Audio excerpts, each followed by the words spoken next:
شیب بره مای قومی کرد زمان ناشکی و دانایی خوب زمان اسمل کرد جندهم شیب بلا کردان جاره کدی بنابه طاقم پیف امشب خوش کرنوالک جبو روزنامه‌گری کردی لدارخن دست به از خوازم سلاوک و سپاسیه که جبو هوالن کارمندین ما ده پشت باکستیج لکنترول از سلاوک الوابکم خوشکا هجا رقیه حاجی نویسکار هجا و هر وکی نویسکار هجا و هر بزوان عبدالخان تلداری قلك سپاش بوا گوهون ایشف هون زحمتی مربکشینن جبر میوانه مقلکن و امی کاربن دورا 2 ساعت و نیوا آن 3 ساعتا موی پروگرامیل داخل تماشاوانی هجا و گون همی دزانن ایرو 22 ماه نیسانه روزنامه‌گری کردیه و گون دزانن روزا چپمنیا کردیه بری گوز سربا خفم از تشنا گلکا بیجم از خوازم گوتنا یکی تیامیا گشتی دوی مناسبه دوی بونه ده از بخوینم از کرتی بخوینم دا که هم کاربن لی بنرم به چندی ما گه دایه و روژه خوش کبراین عزیز نویسکار و روزنامه‌بان کردستان روژاوا و کردستانیان همی ام وی ججنا روزنامه‌گری کردی لو توا پیروز دکن وام دبیجن 120 و 100 سال وگرا وی روژه براستی دیروکه که جه روزنامه‌گری کردی جه چپمنیا کردی و هر وها جی ده پاراستنا زمان و کلتورا کردی او روژا پیروز همین نویسکار روزنامه‌بان به کیف خوش دبن پیروز دکن لیبلی بتایبت یکی تیامیا گشتی گهدانک گلکی مزندهی جه روژا گو یکی تیامه چیه بوش 2004 حتی ایرو و بونه ده چسبینه ده شوپینه به کیف خوش دبه چالاکیال دار دخه پیروزباهی همین نویسکارا دریا آلاوین را گهاندنه لجم خواه دکه و گم دزانین اف روژا پیروز و گم گوت و سورجی جواز خویای لسر اکرانه صورت مقدت مدحت بدرخان یکو روزنامه کم بسال 1880 لقاهره درخص بنابه کردستان جوی روژه دو بروژک پیروز تشتی هری بالکش دوی دمیده گو دو پرلمان کردستان باشور روژا 22 یعنی ایرو کر روژک فرمی جبو روژا روزنامه‌گری کردی بره نویسکار اف روژ هلبیجار تبون جبر کم جار درکه دوی روژه ده لیبره دو چسباند نتهندره پرلمان کردستان باشور که اف روژ روژا روزنامه‌گری کردیه و دوی همی سازین چاپمنیه چه روزنامه‌بانی به چه تلویزیون بن همی وی روژه پیروز بکن و حکومت ده گوه بده وی روژه تشتکی براسی دیروکی و گلکی بارکش تشتی از خوازم بیجم دیسا جی گومالا بدرخانیان رولک گلکی مزند روزنامه‌گری کردی کریه چیش دما مدحت بدرخان مقداد مدحت بدرخان و هر وکی برایوی عبدالرحمن و پیشترجی مالا بدرخانیان چه جلالت میر بدرخان و کامیران میر بدرخان و گلک کووار درخستن حتی روشن بدرخان جی رولک باش لیست در چپمنیا کردی ده و گلک کووار درخستن و کندزانن هوار هبو روناهی هبو ستیر هبو روژانو هبو هر وک میر جلالت درخست ده کووار و وکی جی میر کامیران بدرخان میجی روژانو و ستیر درخست پاشتم کارن ورن سر کردستان روژاوا دیسا جی انسانن هیجا مینا سیدای جگرخوین گو کووارا گلستان درخست و هر وکی دیجی پارتی ما به تخصیر بوم براستی اره کووار نوا آنجی بلاوک نوا انکی بلنگاز بون اگرم کارن بیجن لیبری تشتکی دیسا جی باش یعنی کشا کردی دوا بلاوک خو بلاو دکرن و کووار نوا بون انکی ربن بون لیبری نوارو که دوزا کشا کردی دکر دحشتي بيفي قال لك خورتن سر بخوا اجيب جوابهم قال لك هذا المية هجا جوابهم كوني رش فرهات رحمتي فرهات شلبي امام ابراهيم اليوسف قال لك انسان هبون عمر كوشري نقول كوفارن سبارتن خوا ورحمتي سيمند ابراهيم وهبالي حفيظ ايرو ميفاني مبه قال لك كوفارن سر بخود خستن وهر وكي يجي كوفارن بارتيا جي واجي خو بيش خست وروشك نو دان خوا هر سبحيبون د فورمي خود وهر وكي يجي د نافاروكا خود لي امكارن ديسا ورن سر يكيتيا خو هي كيتيا بشتياني بسكارو جماوان كرد كو جهدان به مساله كوفارك ما انجي روجنما كمي مهانه هي بنابي بينوسانو بحردو بشين خواه بكردي وعربي 2012 حتى إيرو در دكبه بشين عربي هجماري زيدي صب هجماري أنا جاي دركتي هجي هجمارة صدو سي أنشارة هروكي ليجي بشين كردي يقو از سر برشتي ويمن برپرسي ويمن جاي هجمارة نوت وشاشة أنا نوت وشاشة دركتني بالأفكرني دوی هولی دیجی امکارن بیجن گلک حوالی ما هبون براستی به پینوس آخوا برخودانه گلک مزین دکرن و برو جمعوانی آخوا گلک جوان چون سبدلوانی آخوا دی جانی خوا سپارتن بانه گردون مینا از الورچ نوا بیجن جبو بیر آنینن و مستحق براستی حرتن کنابی والدنیبه فرحات چلبی مشعل تمو رزوي أوسي توفيق عبد المجيد عبد القادر خزنوي خليل صاصوني وهر وكيل يجي سي أمان إبراهيم بيدا ما داوي يجي قالك دوستو هبالي المين بسكار چون سبد الرباني أخده بيقو معنا مروفن سر مدينة نافي والدنيبه وسرساقية جي ملتي خورد خوازنقو أف قام بجنن بلند دكتورة وشاندا كردي دين چون سبدلوانيا خده هر وكي ديجي قالك حوالين مهن أستنقي دجيانا خديتن قالك كابتن زندانا ده قالك زور إيش خوارن حتى يرو فرات حبو حوالي كيمي بيامير بو حتى يرو نخويا يجدس بالي داعش هاتبو رفاندن ومخابن حتى يرو جو نخوياي هی بیدارم گو ساغ به و کار بروجه کش روجه وگر جبان باتاخو لداویا گوتنه از کارم بیجم آلاوین راگهاندن الجمع وکی کتیا گشتی جبلی حرد و کوواران آن جی روجنمان ایرو رو مال پرک مای باش لدار دکوه بری هبو دی بری آیان تازه ام لدار دخل روکی رو پلی من سر فیسبوک جی گلکی چلاکن وقهون جد بينن أغلبها نرينية جن بيجن بيف تي في وأغا كتير مها شاشة همي شالكي خي تورا وشا كلامان شيء دكا وده كنالان ملجلوانجي دمك دريش كاركر دبشترا از درباسی کورسا روزنامه‌وانی بوم یاکو ماموسته سلیمان گرو براستی سلاوک تایبت جبو ماموسته سلیمان گرو بریدکم تکارم ببیجم دست خوشک ایرو میوانی نمی بسپرینتر بله براستی کسی که هجایه دکارم ببیجم کسی که هجایه دوی کورسی داجی من خودیت و من کارم ببیجم من شهادت ورگرت و از کارم ببیجم گلک زانیاری دواره را گهاندن دا مبدس خواخست هر وها دپشرا من دی هنکی ازمون لجا من چه بوک و از درباسی کانال کردی ببم دپشترا از درباسی وار تیوی بوم دمك من بوان را کار کر وکو تدریب یعنی از تدریب بوم دپشرا از درباسی زاگروس تیوی بوم دمك کرد از دور داجی تدریب بوم دپشرا از درباسی روداوی بوم براستی دروداوی دا من تست خود شکر و از هاتم قبول کرن لی مخابن بدرنگی هاتا قبول کرن پشتی 20 روزان برسیوا من دان لی دوی دمه دا ادی ما بریار دا بوکو ام بری خوابدن آروپا نخوازم سرتا بشینم ده چیروکا آروپا دا چاوا در کتم آروپا لی دکارم بکورتی ببیجم دما از ببورم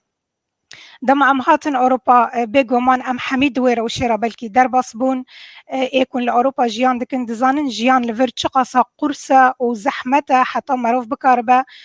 لسر لنگی خواب ساکنه بکاربا خو آوا بکه لوی ولاتی دم که درج ما در باس کر لور دپشترا من دی از دکارم جنوبا وگرم سرکار خوی را گهاندنه من دەستپێکێ دا بەرنامەیەک تایبەت بخوا چێکرد وەکو بناوێ زارینامە زارینە زێوەرم ێ پرسێشکەرەماتەرێ ئەزم بڕاستی خویای gelek ez bûna te baş diwarê çapemeniyê de ancî rojnamegeriyê de em ê bêguman em wek peyv TV wek yekîtiya giştî ji em ê sûdeyekê ji wê ez bûna te bigirin dema ku tu fedayata şoxiliyê بسطلات ارتشولي أن تشتكي هجاية براسي أو تجي بالا مكشان مثلا زارين نامه ما بس تجي شبو أو برنامجاته فرمو براستی ما بس من ج زارینامه دکارم هنکی شیروه بکم جبو تماشاوانا جی زارینامه چبو من برنامه تایبت جبو خواهد چکر دکارم بیجم برنامه زارینامه براستی گلک بابت تیده هبون سر یوتیوب بو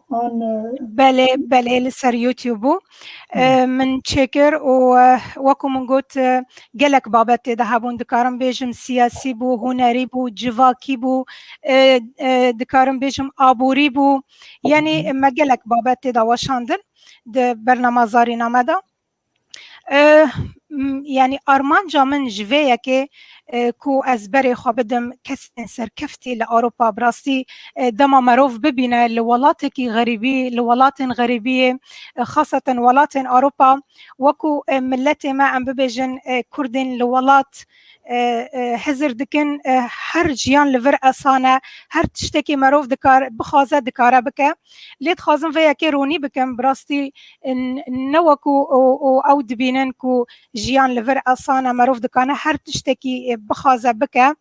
لدما من ديكو كردين ما لفرجي خوا إثبات كرنا و سركفتن بدست خستنا چه دواره ادبیات دا چه دواره عبوری دا چه دواره هنری دا من خواست از باله بکشینم لسروان و کاربم جیانوان شیروه بکم جبو تماشاوانان جبو ملت تو هر بجی زارین بری گسپرسا داوشتا بکم جبر میوانی مگلک باکستیج نه و کدیجی گلک نامج مرتين يفساندن سلاف ورج بو همي كسن تماشا يقول ما دنارن و بيامي خوش بنيفسينن كومنت سي خوش بنيفسينن بيقو منزو حوالا زارين امي باشر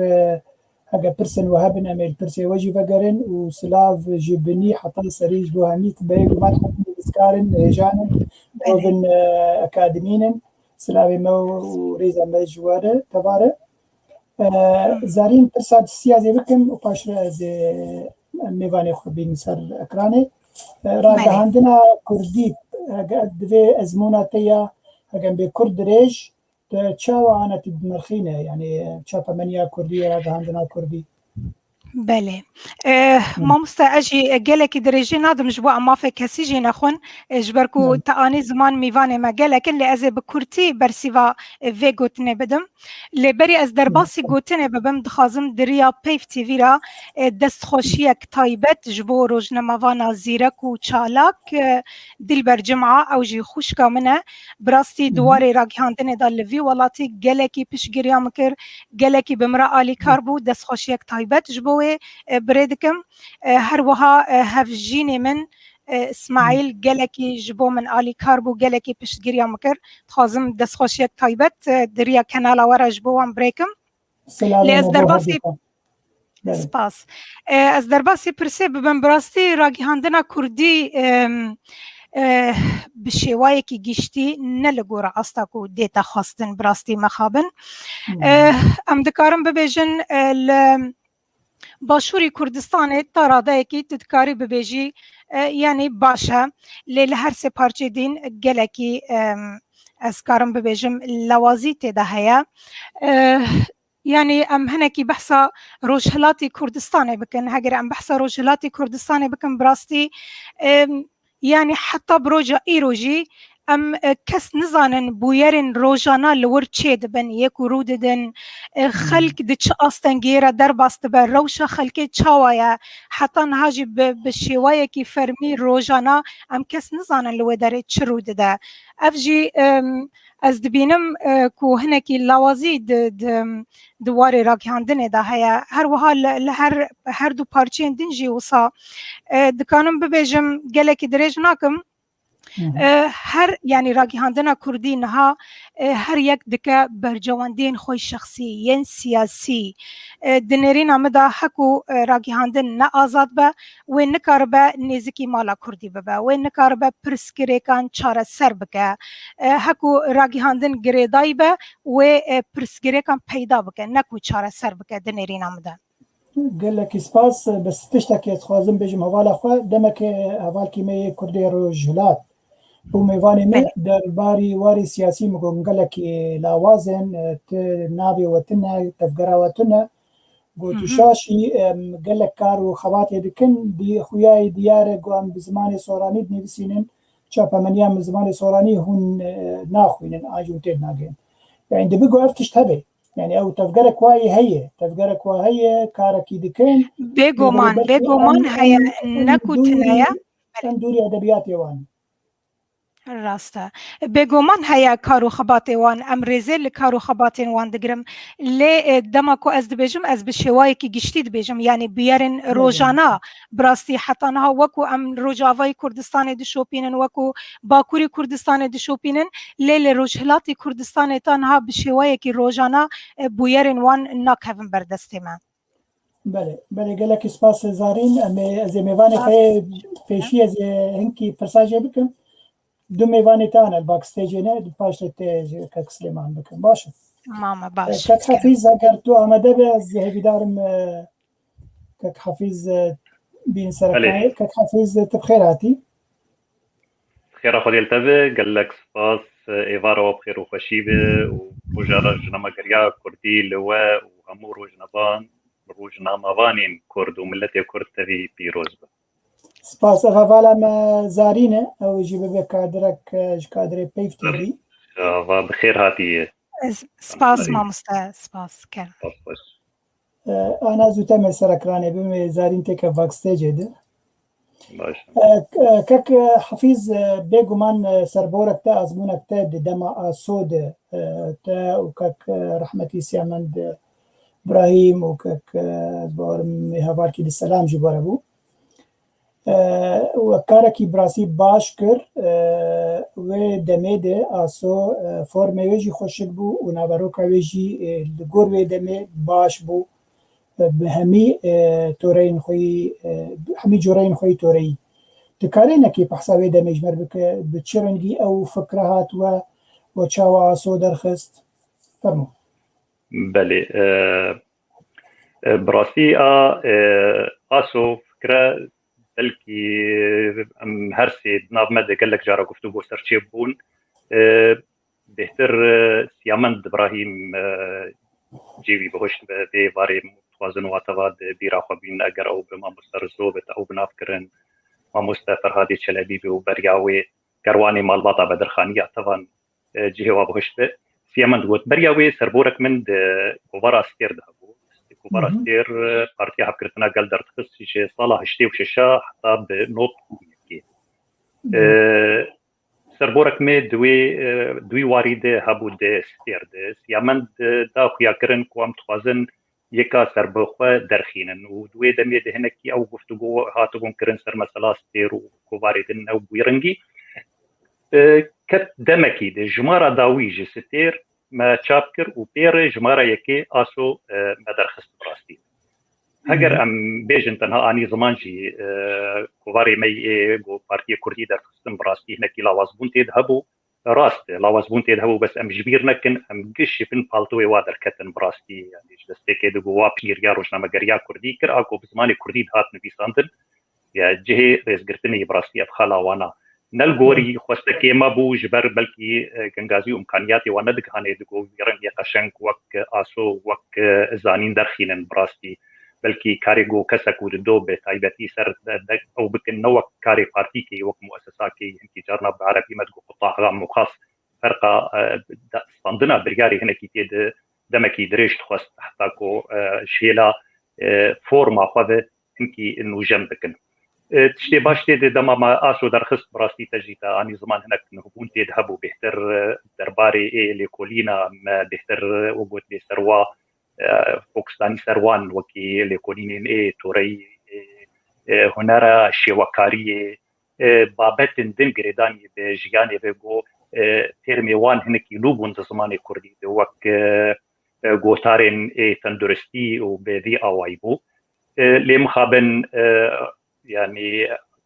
اسوجي مينا واكو واردن او بردواميا زيدان ما نكاريهم بردوام بكن جبر كلكي سرما وقت الجهيله موداني قال لك درابيبه و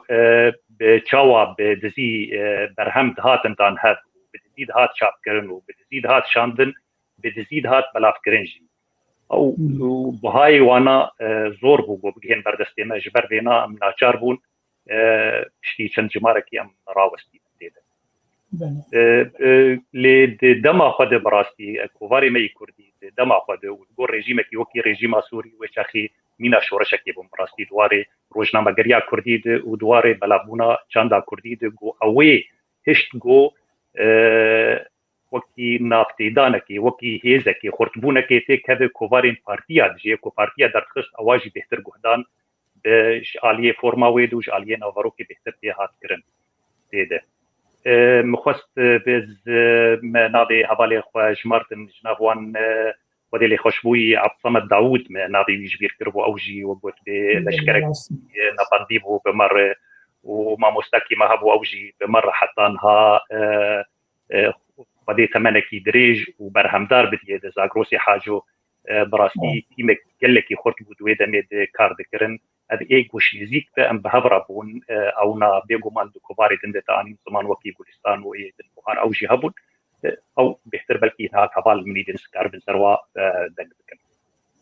بله فاس گوتناوی زاگروس حاجو آنی براستی زاگروس حتی ایرو رو دپینوس آنو ده دبشه زمان ده فرهنگ که دار خسر خلقا سلاو رجبویان ایرو رو رامده سلاو کلک گرم اجبوی. تماشوان هجا بقولي كك حفيظ قالك كومنتار جمرتين كومنت جمرتين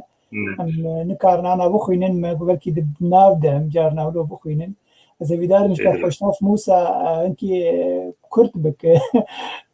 كومنتي خوش بر وقت دريج بيجبر قال كي زحمت بمتابي بخوينن وكيف صار شاشة قالك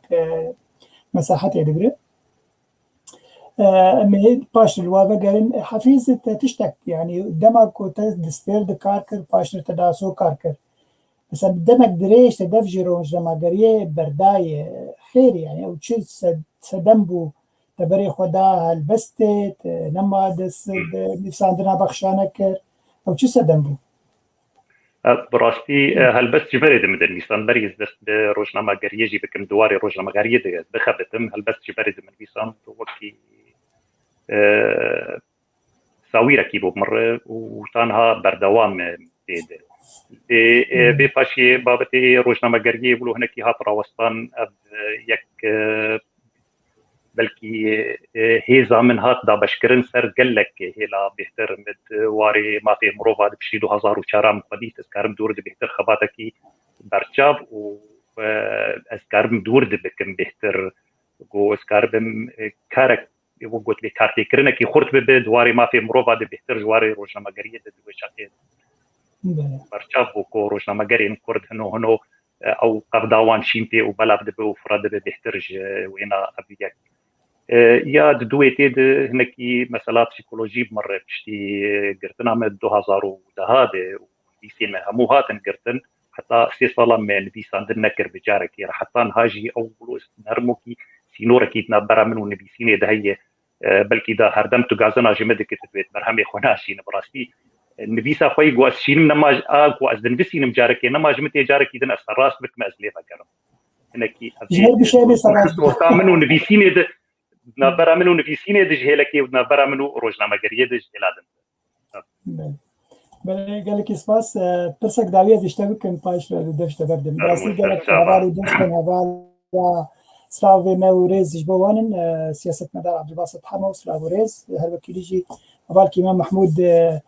بریم جه اوجی گلک جارا برهمی خودشیم جارنا مجبور عادکه مجبور نک هجمار هپ نسانو نوتو شش آن البرچاپی داویا به مهوی در کبر از هی دار مگون برهمی خودشیم سوزا زي بشين بيجاري شو تيجي بشي ومحمود جي وقارك بشينه حفيظ توك يكي سركات دبي يكي تياما يا جديدة بيرو يا بريفبر تيرو تراجهاندنا في يكي تيب شرنجي بنرخين كيما سيويل كونه قنجيويل كونن چه روزنامه مبن بينوس عمو ببشي خوي كردي عربي وچه فيف تي في به وانا جوا قوم قوتي مال فرق مال دار كذا وچرو بلي فيسبوكي تو كسكي بربرز دبي يكي تيده يعني هویت چیه آلابه ما پیش بکردن حتی چه درجه فرمو براستی تشتی کوتی خویان و تشتی کو خبات و کار لسر دبه واری دزگه کی برفره ها گوت لیبنا دکووار درس کردن یک به کردی یک به عربی ویب سایت کی وی هی ها کانال کی وی هی بی رنگی کادر کی وی آماده دبه جبوی را گاندنا تلویزیونی و دواره ان بی سی لیده ابا بنجهكي خرت آبادك براستي سركو تو او بشنيريا راست ودرست شمرتني براستي ام قش بأوايكي كسايتي كاردكن ام بأوايكي خبخش كتيد كاردكن لي هيفين مهنه وفيانكي ما يخرت هي ام كاربن في بيكاري وقلت بسرخينا براستي بيقومان قال لك جروب هنه قال لك ويب سايت يدن هنه قال لك قناه يدن هنه ل هيفيام خرطبونا هيفيام دامي يكيتيان بيسكارا دغو وكي دزغهكي راماني وي وكي دزغهكي نافخد گنگشدك كيجا بريار يا درست ببوي اوايتي سندن والسرتي كاركرن ابايك اد دواتي ده هبونا قال لك نفشاتي ده يعني نفشي تمن ما ظن نفشي اي اورتا نيبكي نفشي اي بشو هبونا بانا هناك خدي سربورن هناك خدي كوين وفينك كرمن نابها بدودة أبا ورتبونك هيزك يدد جو أسو ينو بربشابة يعني أجر إنها مثلا كورونا سنة بلكي أمد ما كنالا بيت تي في نكتا هشي ماده أوي والسرما فرس كرج هيلك يد براستي بس شيء علي كيدن تنها أم بيشنياري هبالي خد بينو يقول دم أم بيشنياري وسر واروتنين يكوي كنت تنري كاري جوتي كرن وكي تبايك هي نكو اف دزگه بي باراستن اف درگه دزگه بي پیشخستن و پیشروجه کی برفرهتر جير ور دانين سر استا كردستان سوريا اگر ام بنو سر استا كردستان به تباي دي كارشي شاشتي تني شاشتي وي هبن دي كيماني تني وي كيماني هبن چمكي كسكي جماد وي بلكي ما بكسكي جماد كيم جمانن ايجو سبورت واري روجنا مغريده وباواكي اكاديمي وندن او كرن بهتري خو خدي سربورن سربورا خو هيني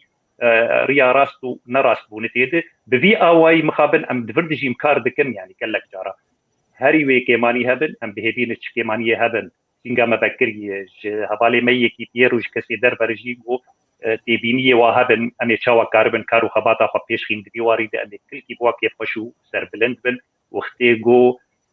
او تبيني ورن براستي د خدمتا پیشخستنا روزنامه گریا کردی بتبایی ده و پیشخستنا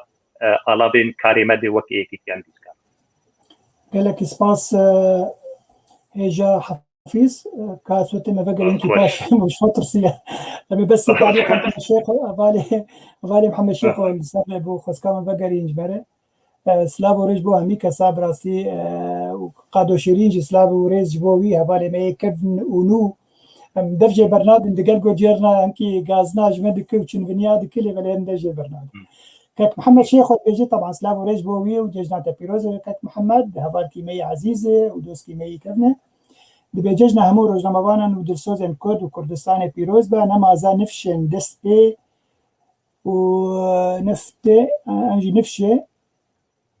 دست بي كباز بارن مینا رزو کونیرش از باورم عبدالباقی حسین نابي منه كوفي نابي تو از باورم نه كك حفيظ بري كوفي بوري والله ما چندروكي كوبي قدان حتى ما اوجي باشو كوفي خوش بود دمه ابراهيم از باورم ابراهيم يوسف درويش غالب سلاو ريز اگه صاحب سلاو ريز بوبي براسي اوجي انسان کی دوی دمه کوبارا کويجي هبو دبخست وعمر بكي عمر كوشري بنزعم هو عمر وطبعا محمد شيخو ودلاوري زنجي نظام اگر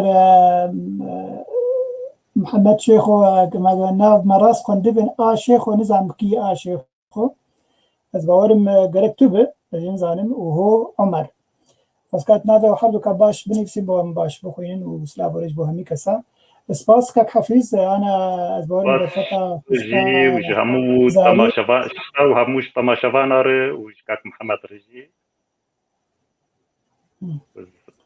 سپاس بوتا ام حوالا زارين بين سر اكرانه ام در فتة بين زارين 20 بخيراتي سپاس دميوانه سپاس گلکی دميوانه الباكستيج نه یک جي سليمان گروي تكار معلمتي جابي خطيب معلمي تساجي بك تشرجي مع مستجان كرجي اجي باكستيج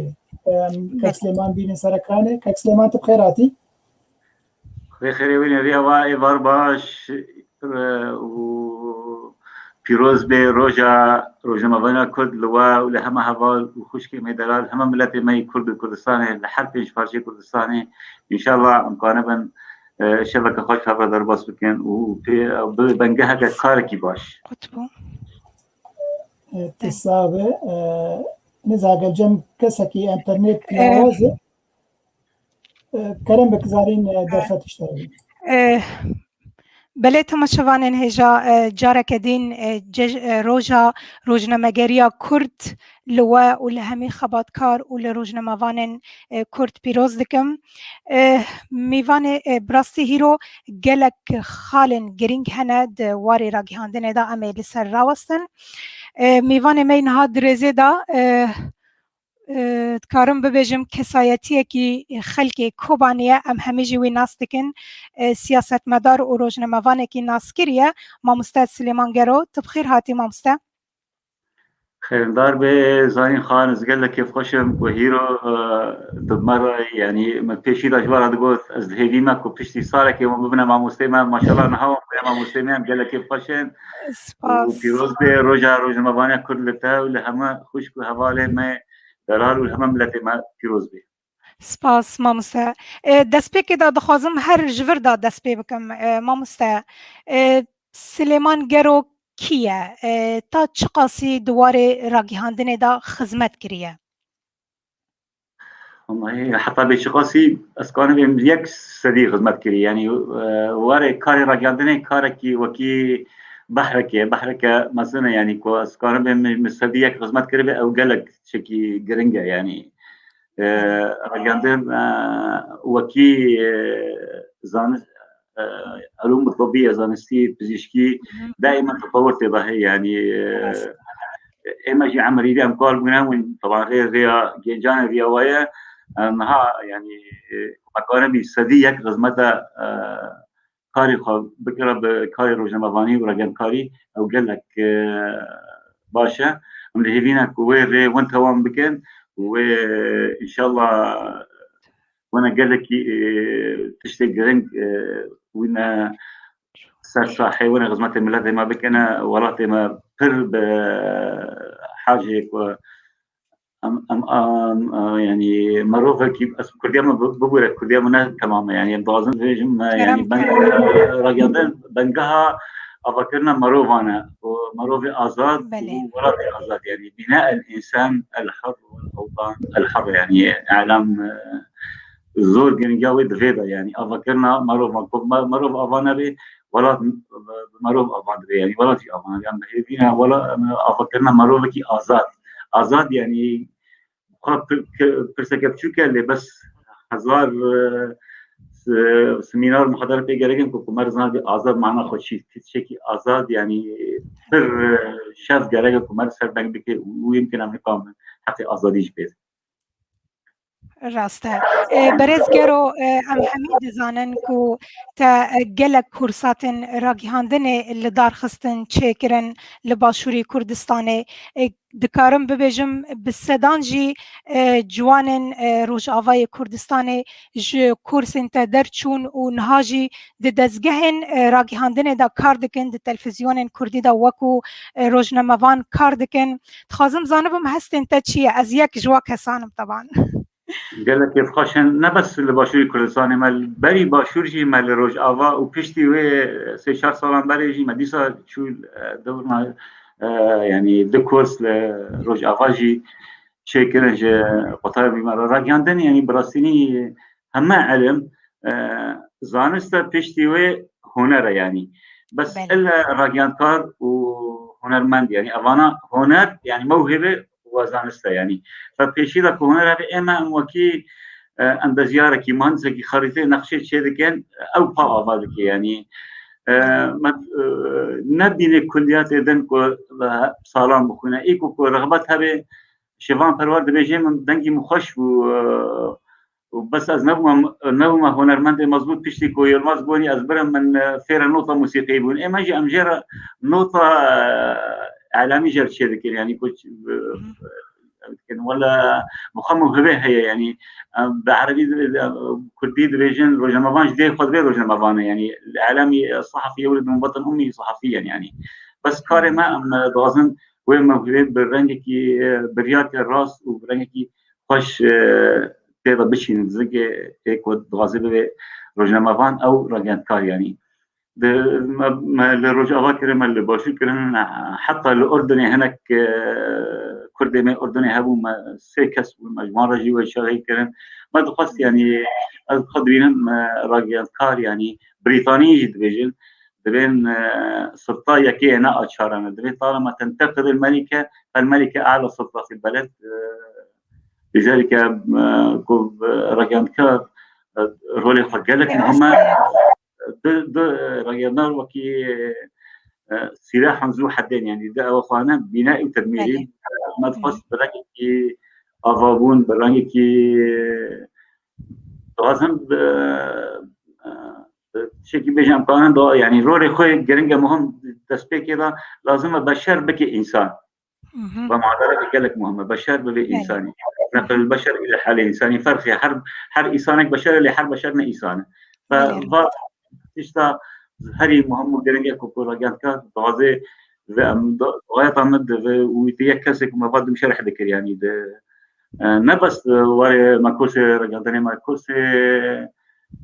إدارة وقيادة الشكل يعني هنا كسر وغاية ما غزمتها ملاتي ما ولا تمايا بكرتية بله ما خازم زانبم او کسین کو ج کورسن تا درچون او ایروجی وک معانی زمان دزگهن راگیهاندن دا کار دکن یعنی تا چه قاسی آنین زمان او یک آیا گلو تجار گوتن بنگه کار می روزنامه‌وانی يعني سرکفتن آمد دوار روزنامه‌وانی دا برز سلیمان بو خوش گذارین تزان خوشک بالناس کی يعني اي كسي كودازي براسيني خدمتهم يعني ملت بك خيرك بك نجبو كياك جبو سباسي يعني الحمد لله امكان بين صديق نور نه قالك يعني دبيجن هذينا يعني نغاية من هنا أو ببيجن نبيجن غاية من أو بسركبن يعني ما حتى أنا زيارتي دسوي شركة خارج كذي جاي حفتي وشش نهاد تي في دا ود راديو دا وجيدان دا كار دا سروكي سرمسوني قسمي كردينا دي جيدان يعني ناخذ النار بكم فرحنا ونارنا مشهور هنا يعني حتى قناة الجزيرة دا جي هنا طبيعي شونا يعني ده حالات شيبون شونا كي غاية من نبي شخصيات ما خدمتها درجية يعني بله بله خازم نرينا تا دواره راگیهاندن کردی دا بزانبم آیا راگیهاندن کردی آزاده یا نه ما خابنا ازو هواري خبالكي قالك ام كفنا جدالك عقيم سر بين نقطة إما از بينهم راجياندن كردي تنه راجياندن روزنامه‌وان هي فرق ما بين راجياندن وروزنامه‌وان يعني بله روزنامه‌وان هي بس راجياندن ما مخابن بالسر سي بارتي سركدنا البارتي فكاكا ويانا كيدانا وانا جيب كذا قناه مثلا معروف جيب سر وانا فنكون بشكل آزاد نكون رولي خال بيجن وانا يعني امكانه بيج ابواق حزبيه يعني براستيني يعني مخابن انا واسطه حالي حزبيه ترى تعيين من اكو دوازن براستيني غزمتك يا برامي كي بروفيشنال غزمته كاري رجال كار بكن رولي خاطرنا كنا حزبي ونواجي يعني تتبجي راجهاندن جريداي تجاري نكاره خدمتي قالي خابقه تنا رجال كردي مجرد بو حزبي بصريح العباره بالجمع يعني رجال كردي تنا يعني كان علي ازماني تنا روزنامه‌وان هنا يعني كلمه رجال يعني كان علي ازماني سوشيال ميديا ناتشن او سوشيال ميديا تشيبنا شيء باشه يعني في بشكل جراجان كاري بس روزنامه‌وان جدا يعني روزنامه‌وان هنا ما يعني نمونه كي بينم حتى يك دوازي خدمات بكيجي يعني وقت ما بكتابي راتي ما كردستان بيتنا شكل بالكردي والعربي ويعني في عدد مدرسة ووعد بوج مرة خدمات ما بكن يعني ما بكن بالعكس حزبان شركة ويان انتباه تبع في حزبين او تبع في حزبين ودعم منابو مسكنين يعني مخابن براستي افجي جي مخابي براستي از درباسي برسا داوي بما مستجبركم ميفاني مجالك دريزي دانا جبو اما في كاسي جي نخون د 2013 دا یک جو مؤسسین سندیکه روزنامه‌وان روجاوای کردستان یک جو مؤسسین و سندیکه بوی لهیرو ام دبینن تدوری و مسئله چما أصنب يكشي مؤسسين بس هذه فكرة مصاحب الفكرة أبو من لجنة تحريرية شكر ما رحمتي بنجاي ويبوي راسنا ما جوان ميراني أني يعني حتى فاجئ أبو رحمتي أبو برا لجنة سي كسبن طبعا جهاد بعشدة إن شاء الله ما أبو برا سي كسب لجنة تحريرية بن باشي بونا برا شش من ما راهو دج قامش دج عفينة دج كوباني مكرنك وكابي واتشكر كابي شكر يعني لجنة جكوباني أزو زارين خوشكا عفوا ديلبري زارين سرزماني ما ديلبري ديلبري رهنا بله سباس من عزيزة نخوشكا من عزيزة كشكا من عزيزة جمن سباس بمرة أبو جوان رحمتي و كوري او مناف جبير كري كوري برز خير الدين مراد بو بله هوشيار هوشين بو هوشين بله هوشين محمد حسكو جعفريني ومحمد بريمكو جعفريني وين مشاكر السروكي لجنة التحضيرية وين لما خابن وقت كو تشدود وقت هذا اتحاد سياسي تشدود كيف فدا كسي تشدي هاتن قوتن اشكره قوتن خيو دكي نقيب لازم بارتي به جيگر ويجي از وقت آزادی بوم تجي نائب جيگر بي حسب الديانة آزادي تجي نائب مواز أول شيء حتى نقيب كيجي أزنار لأنه ما شش كسان صوت خار همين جوان تاني رحمتي ورحمة خذي ليه بيجي صاغن ما شش بقرعة بخذي وبخاطر كردستان مسؤول خار كان حكس حشش خط ترشيحة تهيئة إداري سنديكات شيء لكن يعني مخابن ضغط حزبي تشيبون وجوان بو بشرنجيو يعني ما صون خارب ما بوفا مؤتمر التأسيسي مؤتمر يكون حتى ما هي وشغان برا نبنا وكي حزبان وبي قان سنديكاج خارج شكل وانا إدارة وإسلام بكر مش صون خارب بس خدي أول ممكن قسم يمين شكل أم إدارة وإسلام نسكت يعني مكتب وتنفيذي نبن لمخابن براني كده شو مش قبل نك إما براسيني يعني جارك سياسة مدارك باشور هي يعني علاقة خالقال إميروز أول وستمان جرو كتب سلوك سلوكين بانزر روجان تي حزبك خالي معارض شيء معارض كي إما لازم براسيني إيه روجنا كل غازي يعني كارك يبكي غازي نندي كار بيان تمام بيان كار بيان يان بكي يان نكي يعني شو تيجي قبول لك تجاري نكاري لسر كربي راستا قال كيف خوشن زارين تمرة جبو سياسة مدار و روزنامه‌وان كرد ما مستسلمان گرو كتب مرابوي سپاس جبو بشتر بوناته بله سپاس زارین گلک سپاس براستی تو زیرکی تجمع زیرکی درکت یو گلک اوس از اینها باور بکم ها باور بک از تشتکی بیجم هنرمندی می جا خلیل عبدالقادر تشتک گوت درباری تا طبعا ريز سلاف جبوية وججناويجي بيروز همجي ريز سلاف خوشبوي بريدكن بيجي انه نزارين ايرو رواني سركراني وقت يعني روكي خوشيك انا خبرات هي بس كارم بيجم ازي برسدي بدون باشا قلت لك بتجي بيجي خليل قادر بيجومان زارين بري انا برنامجي ويهبون يوتيوبر بو موقعك يوتيوب هي قال لك في فين شيكرنا وب از نهاجی بگروپه کی مجبور کرد با از ما فوانجی نخون براستی سلاوانج با وانجی بردکم از نهاجی لگل گروپه کی کار دکم اوجی کردن می ازیدینه لباش خلکی باشوری کردستان نه از نها برنامه هنری دور دا پیشکش دکم قال لك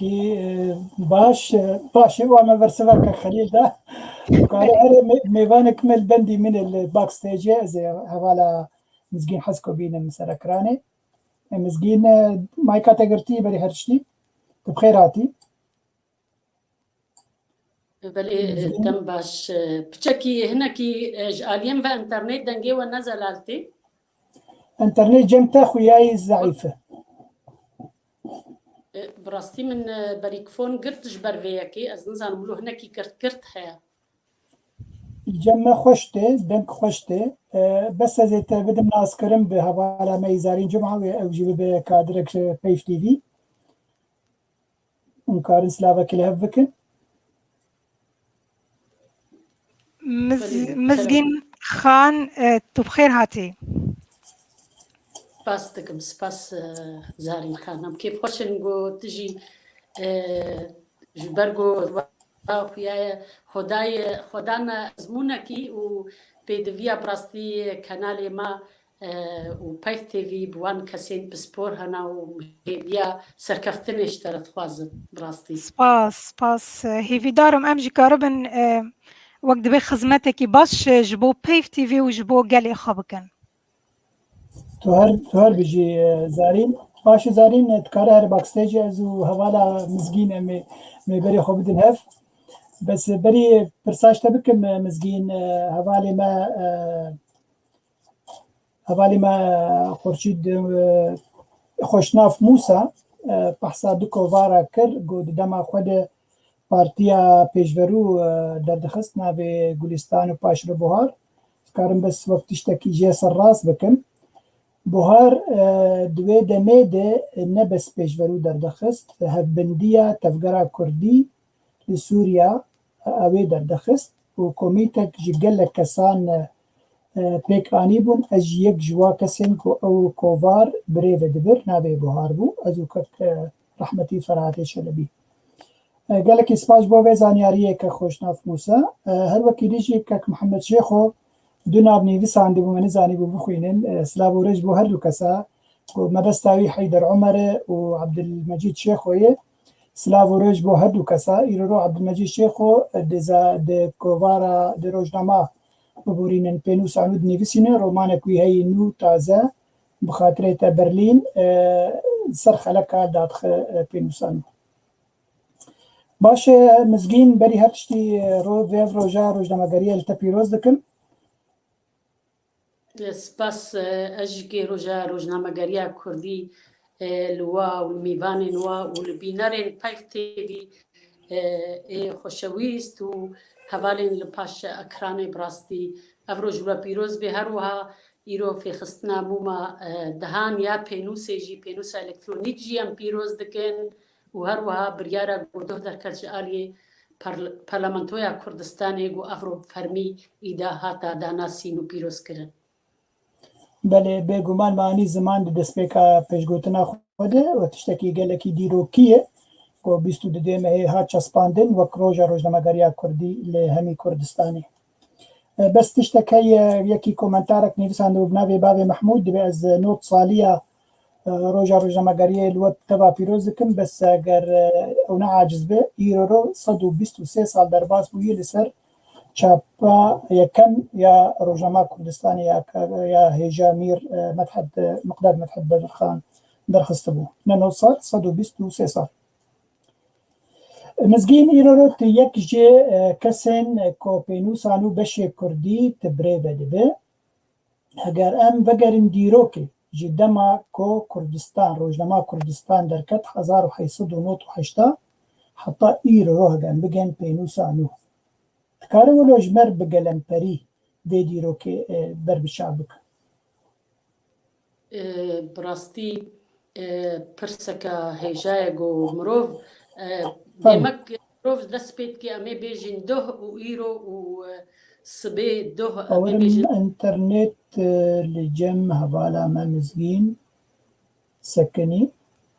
ez neşaj bim belê ئەنتەرنێتا te zayîf e hevala mizgîn bes dikare anespêkirin bikin بەلێ دەما ئەم بێژن ڕۆژنامەیە کوردستان دێمەک ئەم دبێژن ڕابردوو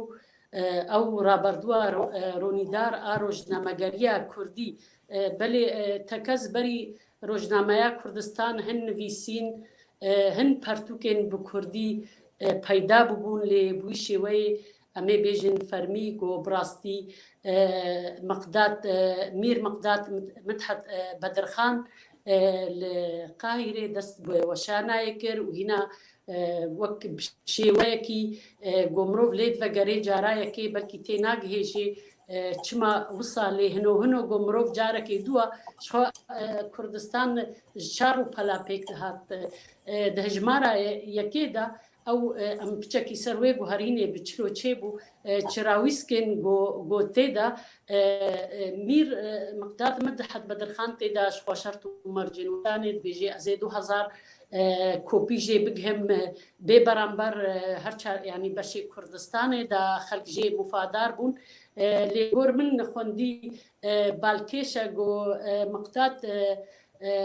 mîr miqdad Bedirxan bêhtir hewl daye ew jî gujber got rewşa civakî a Kurdan wê serdemê wisaya bêhtir her awayê bankirina wî her got mîr û axayên paşayên Kurdan ji ber weke me gotî hingî belkî rewşa Kurdistan me febrîk nebûn diçînên civakî hebûn bi her halî dema got mirov xweşik vêce dixwêne cara duwem mirov tê digê got mîr dixwaze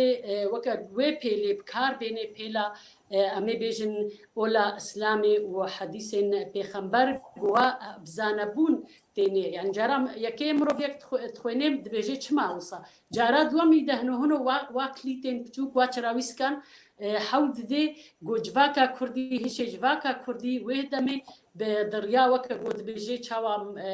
nimêj û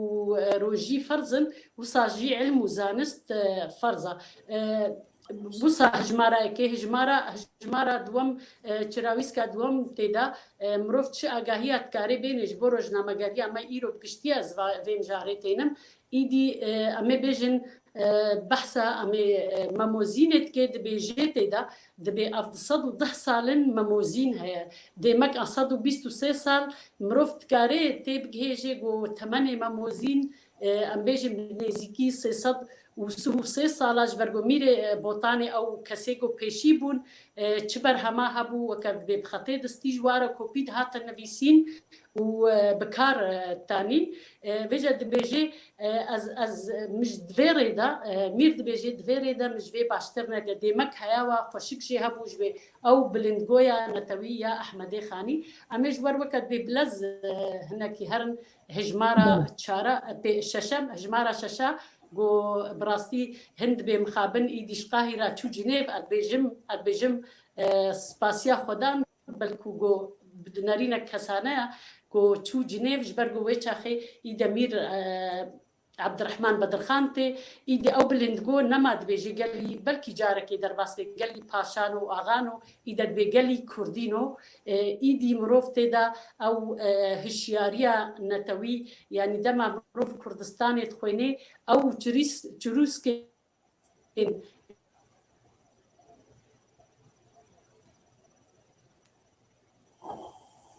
إزبورم ديسا إنترنت جمع فالا مزين سكني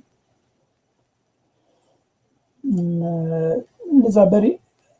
بردوامك مزين جمع إنترنت هنكي سكني بردوامك فرمو بله ویجا وقتی گو ام جنگانی حتی ام تین امی بیجن هاوارجی که روشنا کووار هاوارجی ایدی او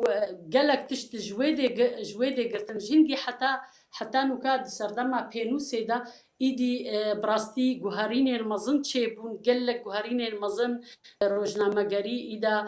روزنامه‌گریا کردی خورتر بو تبی گو دستپیکا خدا امی بیجن لسر آستا روجاوای کردستان او کسی گو خوابخش بون او کسی د ترس د شفن رشو طاری به وستانا خوا دستانا اف روزنامه ددان شوپانده ددان بلافکرین و اوانا که ام وک بری کلی که حوالی ما برای حفیظ یعنی زمین گلک دبیجن چاپمنیا پارتیتی لیما دروشا کردی دا باش بگو او چاپمنی جی که هبو جبگو بلکو پرانیا مجی دستپیکا خدا مخواناس ندکر ام همیجی زاروکی و پارتیا بون لی حتی راده که از وی که بیجم و حتی راده که جی ام نب چاپمنیا پارتیتی و نرینین تام گرنا پینوسانو امی جبگو از دماوانا بوم پینوسانو اف 10 سالی خوا بردواما گشتی امی بیجین بشک کردیش بر دسته بری و برم هجمارا نوتو پینجان تبیرا من از ده ایمجی که اسکیف خوشم گون هاد گلانی داد به 6 سالیم پینوسیرا از کسی که نپسپورم دواری روزنامه‌گری دا لیدما گوالا هیک هبی و از بکار بم و والا هی داغرم براستی ادبینم وک ارککی یعنی دما ما مستا تشخوت الویدی بلکو کسی پیشی تج من خواست از درباسی ناو خباتا پینوسی بم تی بیرا من مشترگوت مگو ما مستا ون پروازه که تخوازن یا ون کسی که گو و اکتیو بیان جیوه گلکی دجواری رخنه آراستی بکیتا گوت ام براستی ام کسکا و تشوپینم ام کسکا هنکی چالاک دخوازن وجه حتی کی جارایدی ام سرکفتینا از نزانم لیش برگو از براستی نبم پروازک وکا نابک وکا انا ما مستخلیل عبدالقادر جیلو پرسکر ام سرخوه که ناپجرین وکا جنین کرد ایرو ام جی که خودی هشن خودی پینوسن ام پرن ام تکارن دوی استی دبن ایدی براستی وک سربوریه که وک ازمونه که خوش بش منگو بهتر دی چندم هادا مگلکی من سر روزنا چاوا امی بیجن چاوا مروف گوتاره که بشیوه کی باشتر زانتر بنویسینی من خوبیه که را وسطن و حتی نوکا ام بردوامن تکز تکار بیکی ماینینا و ایرو پرسکریکا ما ملت کردی مزن دوی روز جا پیروز دست خوازن بین مزمین بله ام بی ولاتن لی پرسکریکا بدیتنا من وکو کسا که نویسکار وکا جنک دل ایش گو مزمانک استاندارد نینا ام تکوین سری مگلک پرسکریکا یعنی دما ام نرخاندنا گو تارک ایرش کسرکی ام بزمان لبر گرک پر بدو امی بیجن دو ارتدا هبن او بیاکا او بیالگور امی بیجن وكو ميناك الجور وقفة ميزابوتاميا دمش ما بيالجور جلادات أفانا حمي برسكريك زمان جغيري فيجا أم بين جبلي زارافاي سوراني جو جلك براستي مخابن جو حتى هما كردا منكاري بو أم زمانك ستاندارد خور بينن ويروجنا مجري بربيش كتر كتبانا. بله جلك سپاس مزگین پرسک مده هی بس بری و مهرن همی هوالن کو سلاوة جمري دكن وكومنتاري خدني في سينما سلاوة الواجي بكن ككجار بوطاني أفين إبراهيم أفين زهبيدار معنا باكرونا مباشر بو دقو شوق جمت كيمة إجبار باكرونا خوش أخويا أزبارم أنا قرق باشتر بو ديلان شوقي هالبزوان ورومان نبي سامية كرد جوهار ممو نجاحوفك برقام فرمانو برقام مسلافو ريجبوفيتش على كافاني هيجا يسرا هيجا هوالما وجلال فقا قال لك سباج بو تبا جبو سلافين ما ججنا روجماغاريا كرديل وتبا بيروز به گمان هو جيني بسكارن روجماغانن قال لك كيف خوشن گو يشفو مرنن مزگين اگر ام لسر چاپمنيه بگلم پري با اخبن يعني چاپ امنی آنجی را گهاندنا دناف کردین روجاوه ده بتایبت و بگلمپری همی کردستان ده ایرو رو تو چاود مرخینه لأستا خوی کیمی خلکن ولاتین دیتره آنجی هر چار پرچه نزیکی هبن فرمو بله از دبیجم بنارینا من جبرگو ام بی ولاتن و خالد وم ام va شرط ام va پرسکری کن دبی ام لبرچعب هر گاف دینن ام جبیرانا کن ام لتکی بی ولاتن و خالد وام زماني ما ستاندارتنا وخالا سيام جو ام حميجي برانيا ما ببران برد خبتن وكو كاركي خوبخش اگر ام با ام الوا مرجع بنرن وام روجنامه گريا كردي الهينا خو دنرن هينا خو زمان داد زمان روجنامه بدي نويسي بگشتي دا از براستي گشبين مجوا كسي جو پر بگشبيني الوي كي نرب چاپمانیا کردی باشا چاپمانیا که بله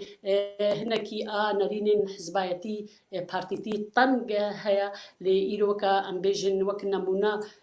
یکیتیان ویسکارو جنما وانن کرد براستی ام بتمد بیجن دریه پینوسی البرگ و تاران وکریا لبر رخنیان بسینگه کفره ام پجرینن و گلک جاران جیب ام دبن هن پرسکریک چید بن که افهل بست آستا كده ام درخن در نخن براستيش برگو ام بي دولتم قلق جارا بلكو هفالي ما بقشتي تخوازن پشت قربن ديمك ام وي دميجي نقو ام نابي نتشتقل سالي ام حود دنقو پشت قربن جوا كسارة بقشتي چاپماني باشا ايرو ام پينوسانو ام بيجن پرسكريكيوي امي بدن بر روزنامه‌گا یا کوبارا پایبل کردستان باشوری کردستان ایرو اینو و هرمک امی بیجن هرمک بخوا آزاد لو دبن سیوانا عراقی ده ایرو حوالی مرویدی یکیتیانی ویسر کرد لگور ادزانم نبی برام برد خبتن یعنی اگر پرسکریک نه هبن که ماسی هبن ایرو الورم ادمالا خودما ادن ویسی نم بی برام بر یعنی پرانی وقتی بی از بناوی پرانی داخفم یعنی امرو شاهف دود زانن لی او کسی گو سری والا بی فكارة دينك بس روجنامه گريا بگوتارا خب نویسه خب بجول بي وي باشتر بي ديمك امي دفردام كيمي اوروبيانا جبرگوان بي دولتن و بي بلي بله قال لك سباس مزگین خان بتخصص برسكي دي بيشتبك تايبتي بينوسانو اگر ت بو برسي يكن دي بينوسانو ت ايرو بينوسا ياغو ايرو دردكبه تتخوازب چه رنگی به یعنی چه جدا بون گرک یکتیخی بو پیش که بگلبتر پرسکا زورا بلکو اجبرکو از بهتر خبراستی هل بستوان بین بهتر نویسکار من بری گوتیا تپسپوریا من تزانیاریم زیده دواری از تخوینم باش تخوینم بلکو از حز دکم گو ایرو کسکی راستی کردیاوی بهتر زمان زان بید کردی دا و بهتر روزنامه گری بشیوه کی پسپوری خوند بی وری بی والهی داگری براستی جلورا پرسکا زورا نزانم از ببرس فيلم مش برمن خناقستي براستي ويرا بشيدا هل بد باش قال لك أذكرهم بيجن بلكو هن فيسين هبن بدينا من ندوي استيدا بنجو جرك بلا بنبنج برجو بتشكي أمجي ظهرت بالصيالي داويدا براستي زمان برنجا كي باش تتفير أم بخشي شاشتي أم زمان زان أم شاشتيات كن رجال جارهناك نفيسين براسي جل قلسية زمان تدا بلكو تبقى بهتر وي باري هل دقري خب راسي باركي جرانا هر جوتنو هبوكا كي بقاريني بلي أبخا راستي مهردم از دبيجم كرد در فتاوا كيمه بجياني ده مخابن طبعا جبر بولاتي واتنا دزگهي واي فرميتنن يرو رقم دزگه كن دزگهن يكيتيا قشياني بسكار روجا مبانا دفهم در فتي بدنا وكسيقو هولداني دي بزماني خدني بسينا راست دي بقو زمان هناك قلسبه هناك شاشين جراماتيك ري زماني تدابن لبلي وقتا مجي بيشتفانيا في كسي نكر او كس كار دفجوي زماني برده هوري بري خبر زماني دولتين داقرقر كر موك عربي تركي فارسي نا ويدر فتي بدي بلانك شاشي هبن امجي هولداني دي هنكي سراس بكن دبقو يعني وك برهم هنكي قلسبه دنا باروكا خوده اوجي وقتا ببيني در فتك وي هي بو بلاف كرني وگوه بیده خواه کار بک باشتر دو پیش روژه خواه پیش بخینه پیواته یا داوی مزگین بری گوام بخاطرش تا بخوازن بخواز شکی بیجه دوی روژا پیروز ده هم کما مستا مگو دوی روژا پیروز ده تخوازه تشتکی داوی بیجه بری هم خاطرش تا بخوازن دوی روژا پیروز دا براستی ریز و سلاوی مج همی بینرین خوشتوی گو از وایک بیک نکارم ناوی و بیجم از تخوازم یک خالی بین مزمان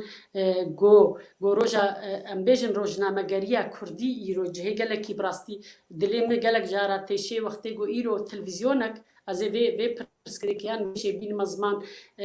گلکی اجوا کسی گو که دست پیکی دو گلک جامعه دیشی که هبن گلک خانمی دی آنی بنظمین براستی اف رولا روژنامه‌گریش خال ویدیا او غیر مو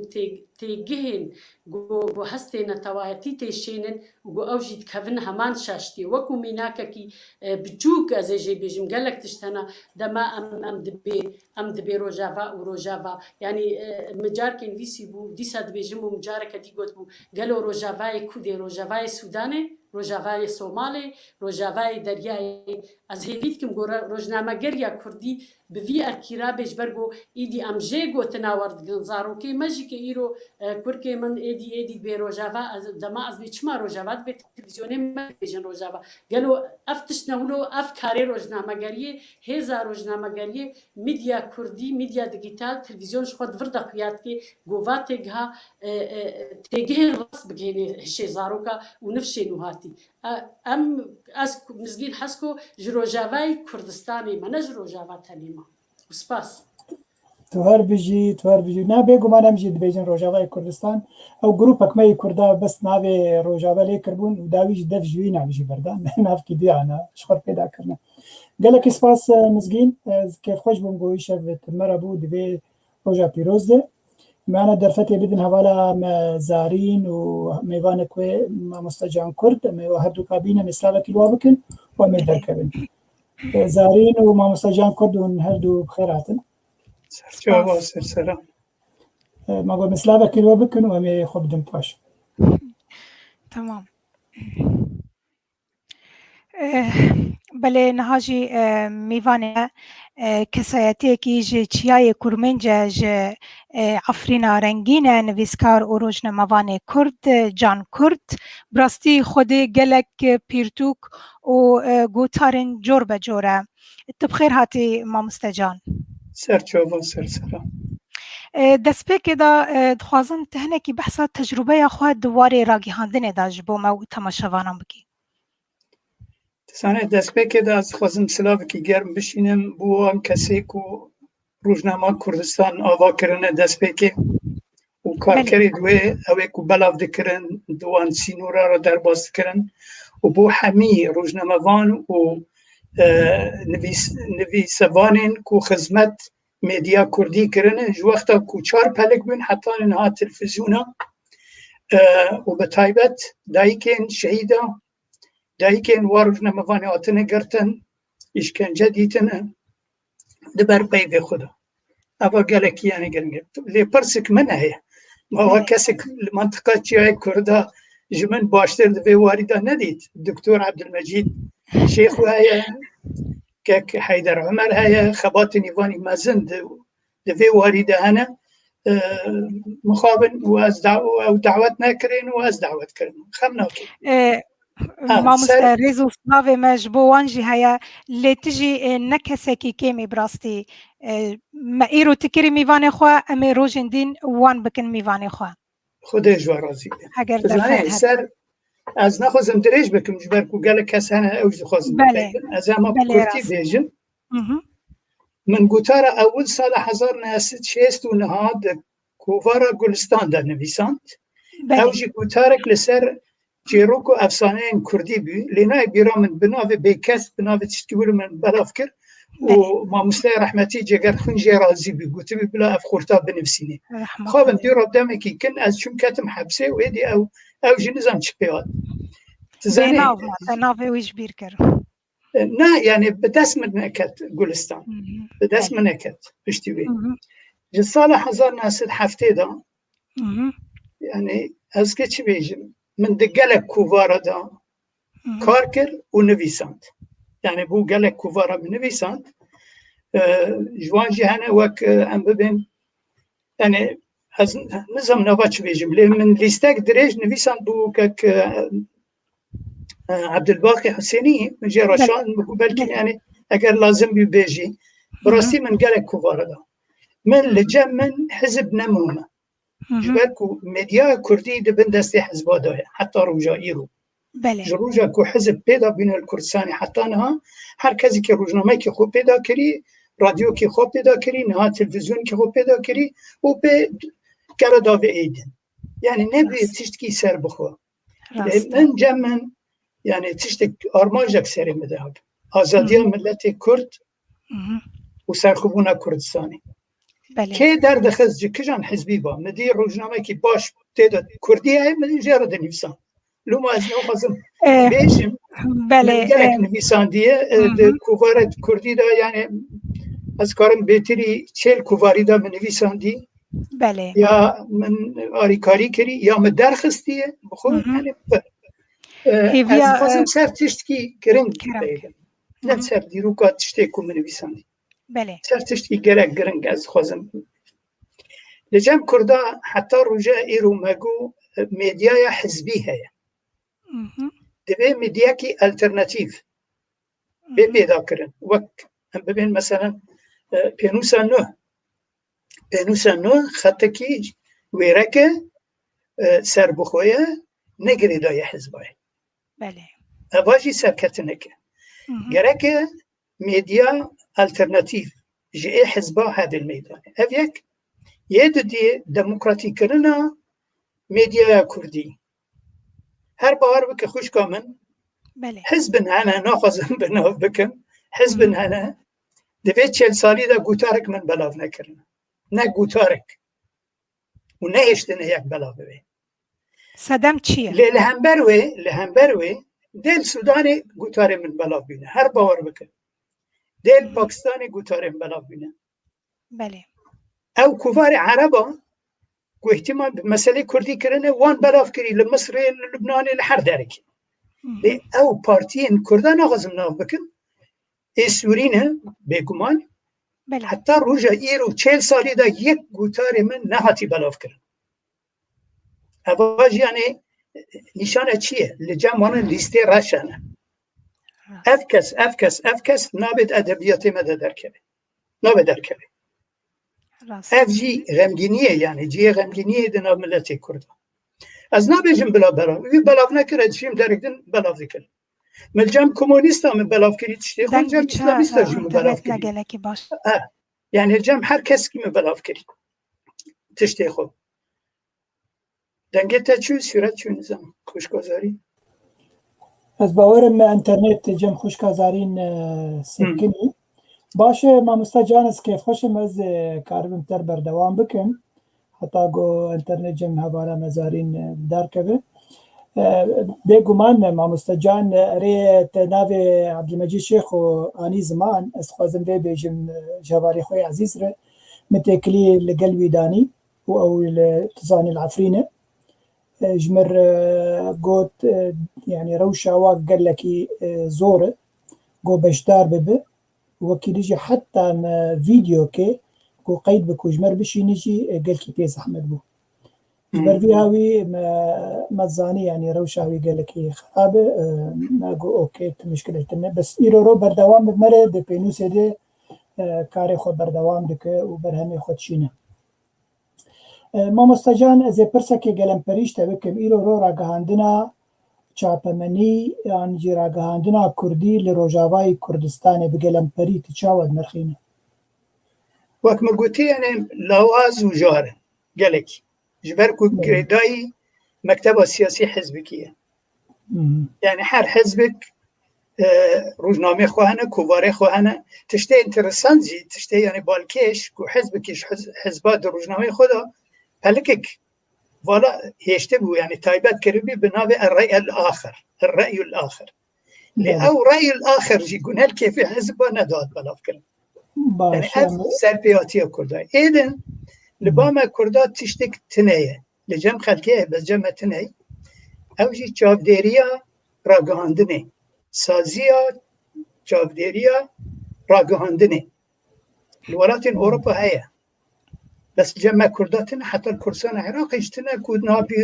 دەولەتێک تقریبا ئەو سازی دەبێت مێدیا کۆنترۆل بکێ تشتێک و تێدا دبینێ خراپە نە بەرژەوەندیە ملەتێک کوردایە وان تەنبیه بکێ نەیانە لێ زۆر بکێ یا لێخی تەنبیه بکێ و ئەو تشتا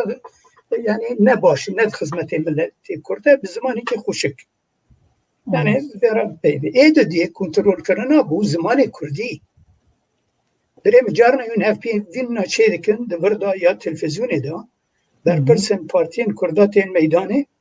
ya ên rojnameyên Kurda tên meydanê ya ên Heyetil E'lam tên meydanê lê her bawer bike sedî nod ya sedî nod û du jî ji peyvê wan Erebî ne ne Kurdî ne مخابن belê li Fransa saziyek heye saziya kontrolkirina axaftinan navê wê ev sazî istûbariya wê çi ye ew kesê ku zêdetirî sedî pêncî ji peyvit xwe bi zimanekî biyanî bikar bînin jêra înzarê dişîne ceza nadêne ceza cara din ceza didin lê gilî dikin we gilîkî yani lê dikin li ku gilî dikin li cem wa saziya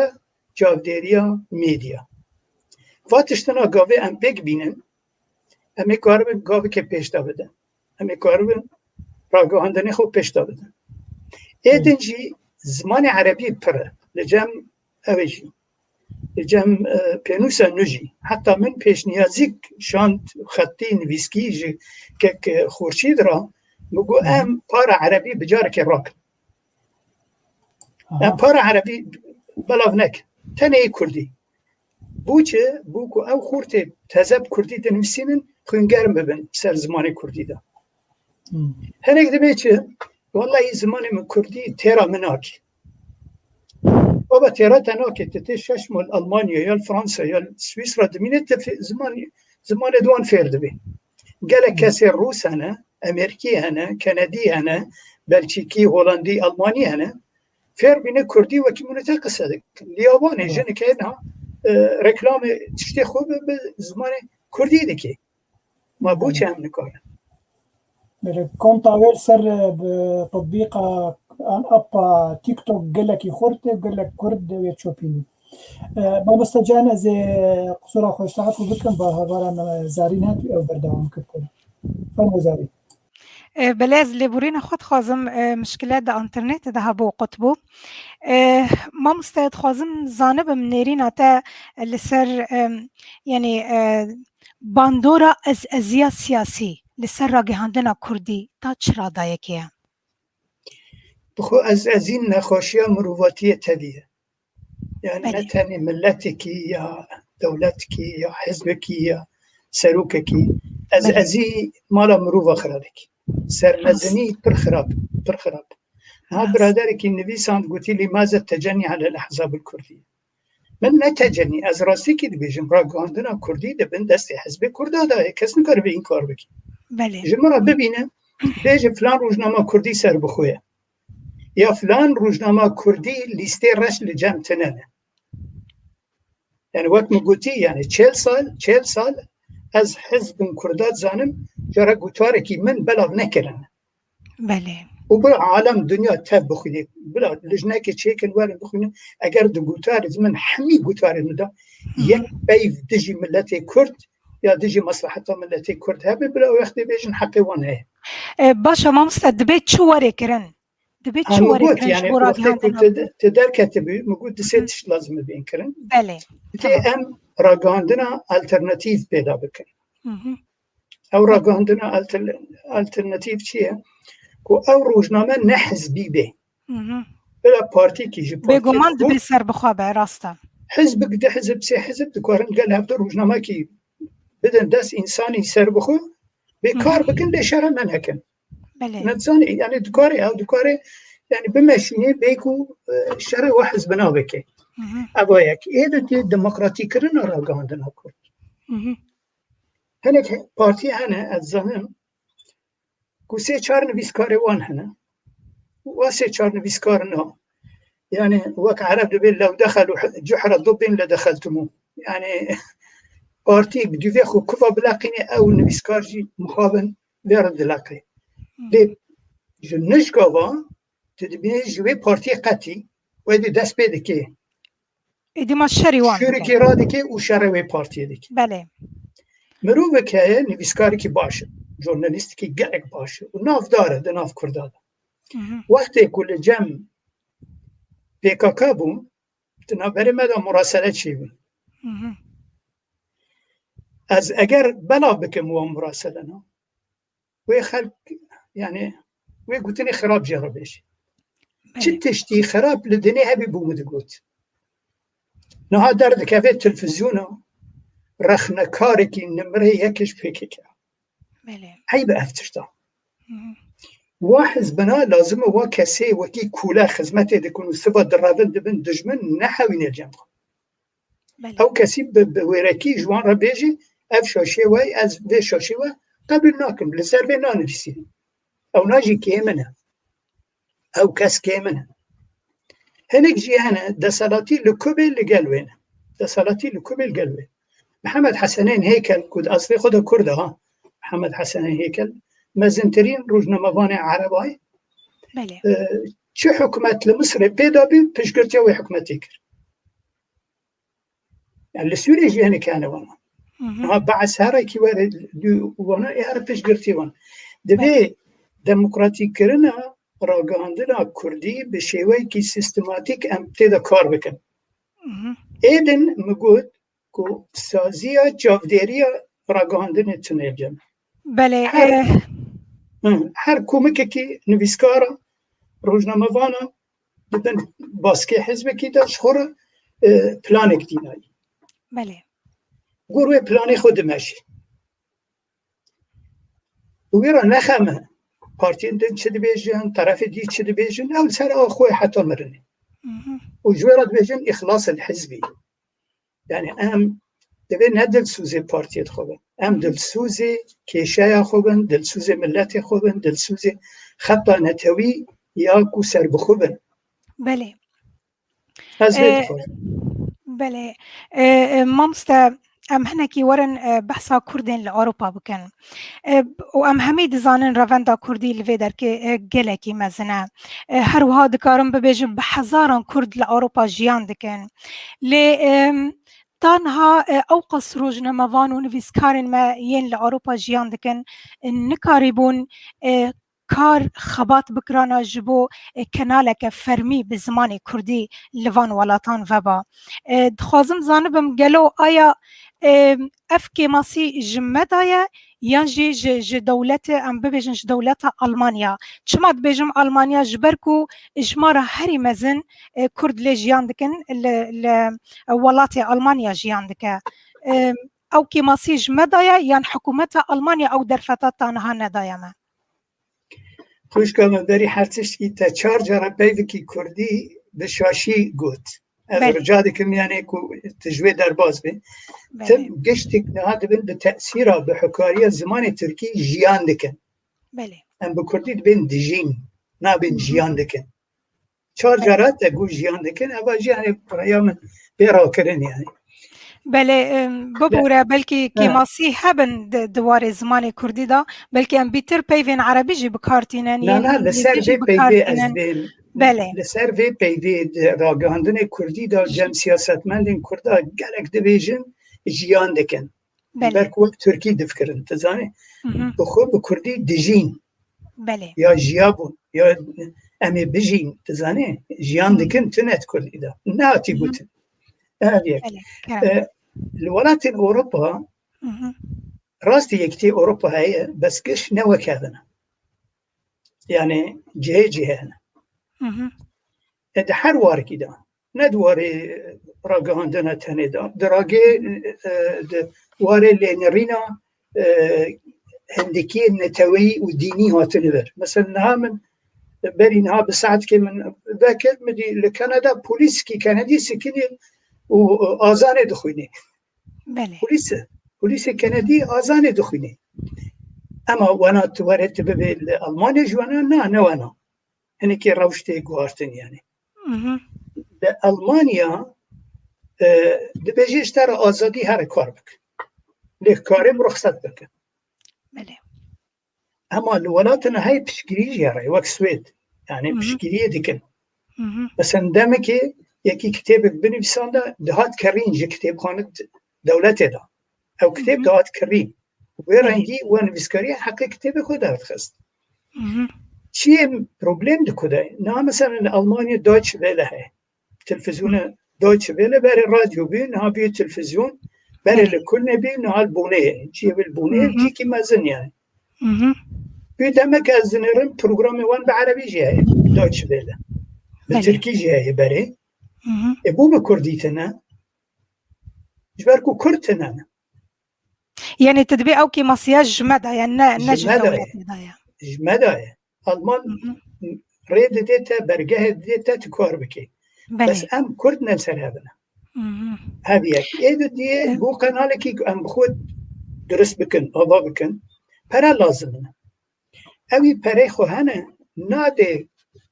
پروژه که کوزانه به تیده بسر ناکبه تیده قزنجه نکی بله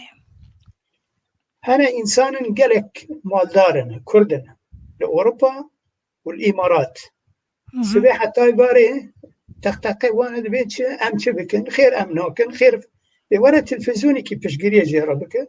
جاری بنت دنگه بی ناویسی بله یعنی فرم براستی ما مستهجرت بکورتی برسیوا گوتنا من بدی اجبرکو گلک میوانه مهین درزی دانه طبعا گوتنا تا بداوی هات اره بیش دکاری لداویه تشتکی تخوازی ببیجی از خباتا بیف و خباتا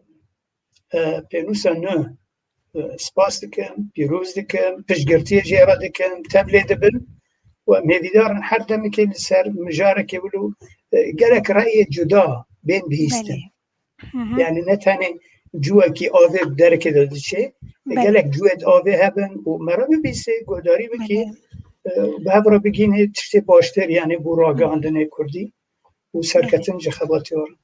سپاس جبوتا كنت بشتار بوي لقلمة ماموستا جان بليت هما شوان هجا وكو ماموستا جان جي آني زمان دبيجاك كي ماسي جمدايا تانها ما نكاربو لفر كنالك بالزمان كردي آفا بكرا بشيوايا كي فرمي از هيفي دارم دروجين بيشتا وك چنويسكار چروج نموان بكاربن كارو خباتك لسر في خالي بكن و ام كاربن كنالك كردي بشيوايا كي فرمي لفان ولاتان جي آفا بكن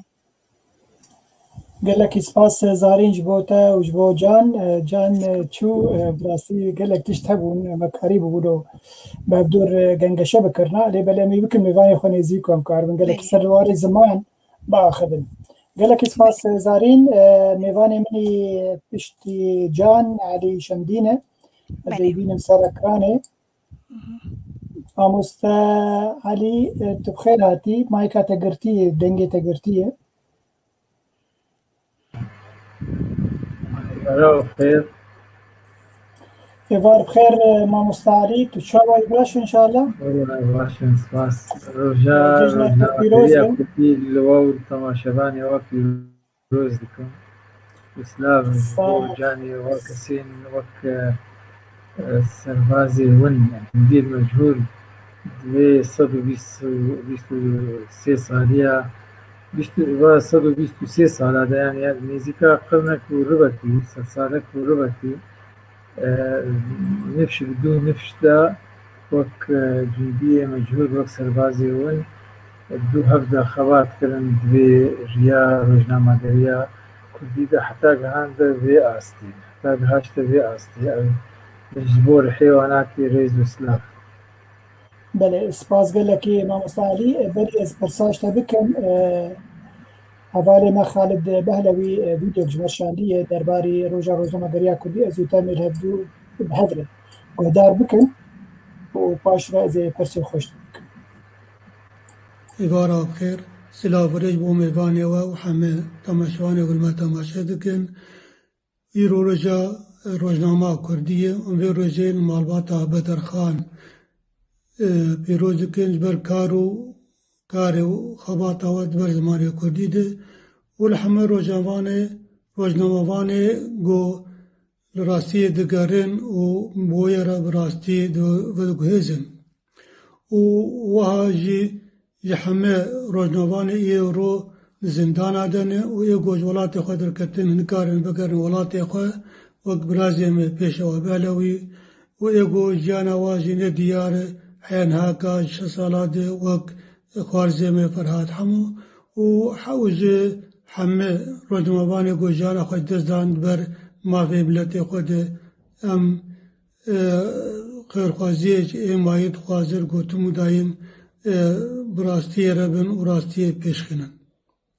جسال 2013 ازو ما مستاش جاري لعلي لولات مروجنامه شارزا لسر 8 روبلا بزماني كردي وعربي وسرياني سر كاغذ دردخست وبابت نويجي ارور جي بو دوزو ايشا ملتي كردي بو جسر سالي ورد از ده بينوسا نو ده نسينم زماني عربي اف بينوسا روجنامه گو جسر سالا 2012 ده دكوه به تناسكرين روجنامه سربخوا آزادی ولات پاریزی از ویم اف روزنامه هر ورجی خو بگره تو مدایم پیش که دبر خدمتا ملتی خود و مافی ملتی بد از بهورم و از بهویم جی گروجن بین ام ببن خودی کانال تلویزیونی روزنامک مناوی کردی لسوری به بلا کرن و پسپورن راگاندنه و دزگاه راگاندنه جمر جمع چه ببن و داویه ده از سر خوازیه و خوشی حمل ملت مرد خوازم و ریز و سلاف جبو کارمنده به تیوی و شوا من خوش سپاس ورد سپاس بو حوالی جا خالد بهلوی كك ناتا دنجي خو قالك باشا كك علي بريس قرصاش تبكم قالك حوالي هيجا كومنتي خوش مدرسة عندنا وك عزيز غمجبين صديق شرخي محمد انجا مموجان داود جوهر ممو بحسالو بيا كردي كريه بيقومان وجي بابتك خشكا جوهر بين زمان بيش روجي دمي خلقك كل سر داخل وهذا كي يجي مع مصطفى أحمد مرعان سلاف ورجلو كذا رجلو حولدانا وبيا ما مستعري شمدين بلكي هناك تناس كنا بخار جهني ملتي كرد رجازاي كردستان تناس ذك اللي بلزنا كي درباري كرتجيانا تبيجن داكو خلكي دي ترجي بين العسكرين علي شمدين جدايد بويل باجاري قامش صار 1918 خوندنا خوك كان زيارة شانداي مهندس زراعي زانينغا حلبة سال 1908 تواو كريه يرو اندام بيرو سياسية يا بارتيا بيشفرو نيفسكاري واندام سانديكايا روجنامه‌وان كردستانش سال 2007 اندام وي چارده برهمن ويانن دواري نيفساندنه ورگراندنه انجي داهنانه ورگراندنه پرتوكا بالكش دواري راقهاندنه هي بعربي نابي كتاب الأعلام والرأي العام الكردي في سوريا يعني برتوكا راقهاندنه ورايا بشتية كردي لسوريا هرو كي ديجي برتوكا كل سرطفقرا كردي وچما افقاسي جبدو بلاف دبن او جوهية ما مستعليه زي برساخة درباري برتوكا تيا لسر راقهاندنه بكم قالت كاري نافارو كاويج مربين الزمان فرمو والله سپاس شتو هنا لاورا وفي ياسر كتني مش وقفاسي هو سپاس جو تماشواني وي بيجا والله يعني او برتوكا قلت انا بي قلت راقهاندن رايا مشتي جديد سوريا يعني او برتوكامي يكم بوكارمي يكم تجربة وازمونامي يكم بدواري نبيساندنا وكو كتاب وكو كتب اوجي براستي هات انجامي كاري مي بوج 1993 کۆمیتا ڕاگەاندندا یا پارتیا دیموکراتی پێشڤەڕۆی کورد لە سووریا و دوێ دەبڕاستی ینی ینی وەکو نیوشتێ وا ساڵا بوو یانی 2013 دەکەت ئەز نۆت و چیە کەتم کۆمیتا ڕاگەاندندا ینی ئەو چەند ساڵێک بۆم کار کرد وارێ ڕاگەاندندا ئەو فکرەت جەم چێ بوو ئەنە سەر یەک ژێک وەک هەستێمە گرنگیە ئەعلام و نەرازیبوون ئامژێکی شێوەیە بۆ ڕاگەاندن برێڤەت چوو وەروەها ینی ئەو بابەت تایبەت ینی وەک بێ نەهات بۆ لێکۆلین دوی واریدا نەدیتن لێکۆلینی تایبەت سەر ڕاگەاندنا کوردی لە سووریا وەکو پرتوک دەرکەتبێ ینی مدیژ ئەرکێخوا و خۆدەژی دی گۆزکارم کارێکی وەرابم هەم ئەو ڕاگەاندنا کوردی یا سووری ینی باشی و خراپیە خۆبە ئەس دیکۆمەنت بکەم پرتوکەکێدا ئەس ئەو تەجروبامی وا ساڵاژێتی ئەس نەرینێ خۆیان پێشنیارێ خۆیان رەخنێ خۆل سەر ئەو تەجریبا بۆ هەی ئەوژی دیکۆمەنت بکەم و بنویسێنم وەروەها وەکو محاولاکێ بووم کرد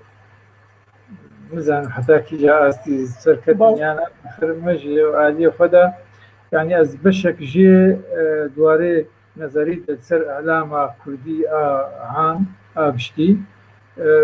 دائیرەم تەنگتر کرد ئەو خەڵکم بەشێ دووادە تەنگتر کرد سەر کوردی سووری هین تەنگتر کرد سەر پارتیا پێشڤەڕوو ڕۆژنامە دیموکراتی بر وەک نمونە کەیلەکێ دەرخستێ تاریژی ینی هەند دیاردە هەند زاهیرێ خراپ ناو ڕاگەاندنا کوردی دە ناو تەبگەرا سیاسی کوردی سووریدا ڕووداوند بە 5 ساڵێ چوویدا یا خەتەرترین و ترسناکترین دیاردە ئەو بوو بە عەرەبی دبێژنە اغتیال سیاسی کوشتنا سیاسی ئەوە گۆ ینی ئێ قوربانیەوێ گەلک بوون سەرێوادا نورەدین زازا سەروێ زاهیرێ سەروێ دیاردەیە دوێکتێ بێ دەست باش سەکنی سەر ینی ئیشاعات و دەنگۆوەکە ئەم ژێر دبێژن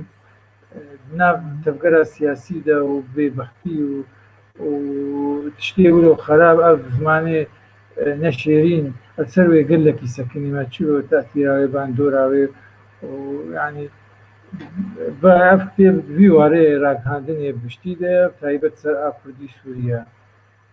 بله یعنی ناڤەرۆکە پەرتوکێتە ئەنکی بەرێ خۆدایی سیاسەتێ ڕاگەاندنا سیاسی گەلکتر گۆ ڕاگەاندنان بێژن نوچەیی بێ ئانژی یا کولتوری بێ یا چاندەیی بێ کرد ینی بەلکی بووی عالی دەچوو بێ لێم هەوڵدایە ڕۆژە پرسا کورد لە سووریا مەیە بەلوریە ئەوژی پشتی کەتنا سەرکسپیکۆ وڤردا بەشێکژ کوردستانی هەرێمێ کوردی کوردستانە مەزن ناو سینۆری سووریا نودا هات ینی دانین نەخشاندن ڕسماندن ژوێ شاخێدە پرسا کورد لە سووری هات دەکرد و پێرە پێرە ڕاگەاندنژی و ڕۆژنامەڤانیژی هاتە مەیدانێ ینی ئەن هات قۆناغا ئینتیدابا فەرەنسیدا گەلک تشتێ پۆزیتیڤ دەربارەی کورد و پرسا کوردە هەبوون بن سیا فرەنساویەدە باشترین و پۆزیتیڤترین تشت ئەو بوو بۆ دەرفەت بوو چێبوونە و دامەزراندنە ڕۆژنامەڤانیە کوردی بوو ئەوژێکی مارا بەدرخانوانە دەستێوە بەش بێ دەستێوە درێژ بووژێکی دوی واریدە ینی مژوێ دەست پێ کردە لێ بێتر وەک دەکەرم کرد ینی ڕوێ ڕۆژنامەڤانیە کوردی لە سووریا بێتر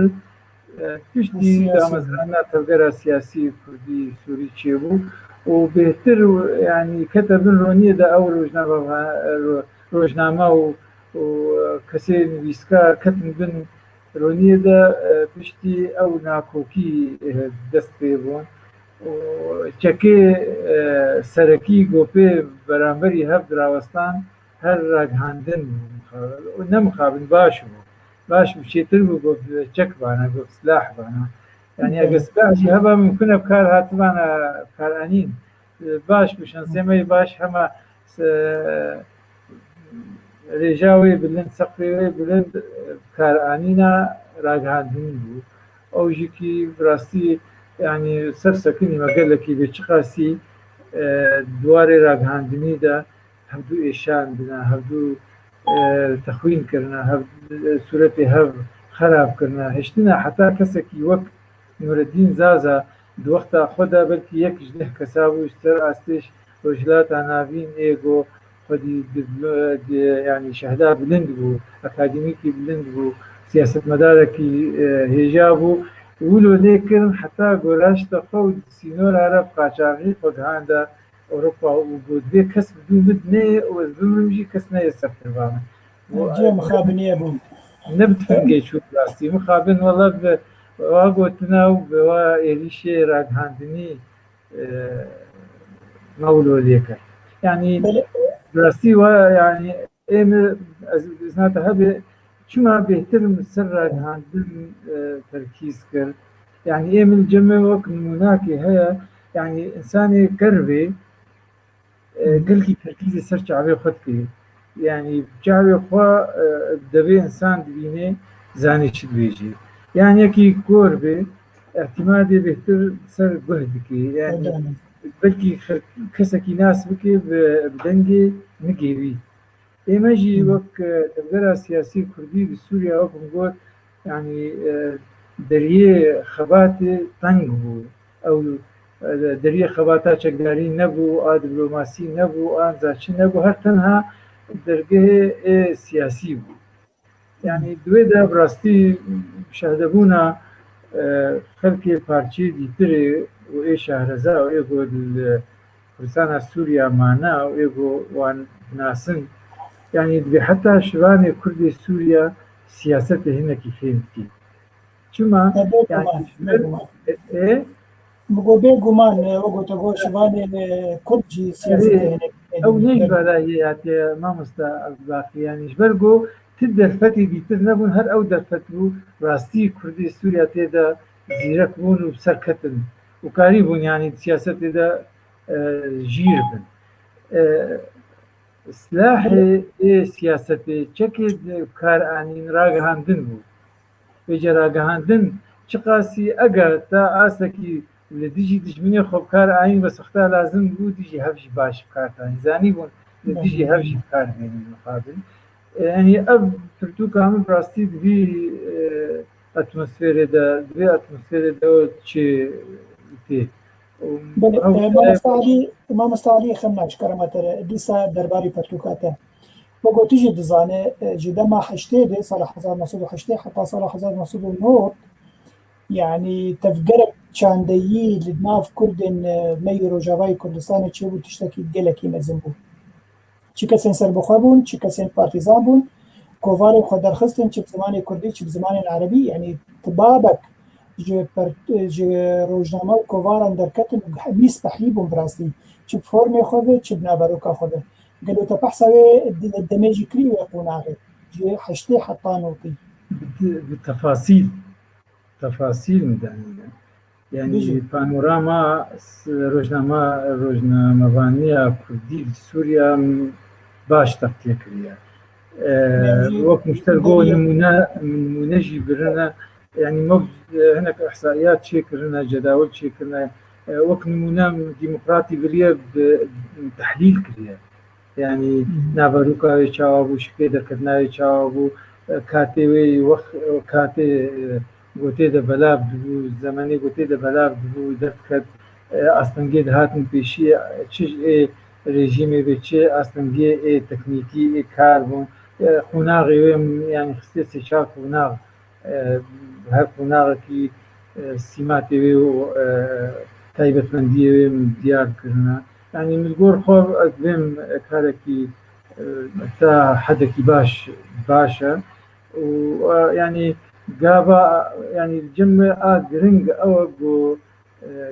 تجربە ئەولە گاوا ئەولە دیواریدە ینی بێم تیژی دواری ئالام دەشبە بەکیژماکە ترژی بێ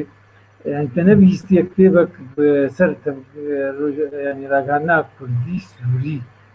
ولو تحليلي وبحث بمراجع بينه هناك يعني بخوا هناك ايش مكرنا وكاحصائيات وتشتغلوا تحليلي بحثي يعني ادبقي كاركي باش ما كبير هر بجي بيكمان هاتن نفساندن هنا بزمان كردي هاتن نفساندن سر روزنامه‌گری كردي او شيء مثلا تجميعي يعني دان هذا هذه يعني دي قد ذات هذه يعني عنوانها كتير ادرسها كتير الاعلام والراي العام الكردي في سوريا يعني يعني بشك جي راق عندنا بشي ونضاع ايغو كسنا سرنارا وستي ايغو قال لك جرينجا يعني انا ابها بالي وتشتغل بكي حتى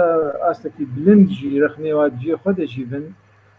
لي يعني او تركيزي تكون سر جهتي راغاندن درست كريا يعني تجري منك كريا راغاندنك درست كريا بلكي ندي اصلي مطلوب دري يعني وك انا دائما كصديق بود سر تبقى سياسي والله خبرها يتكلم يعني تبي ايه بس وقت بريجي بكي مشتركوتي هذا اغلبيه وايجو من الناس كن يعني زميداري واري ثقافي ما بيهترجي السياسي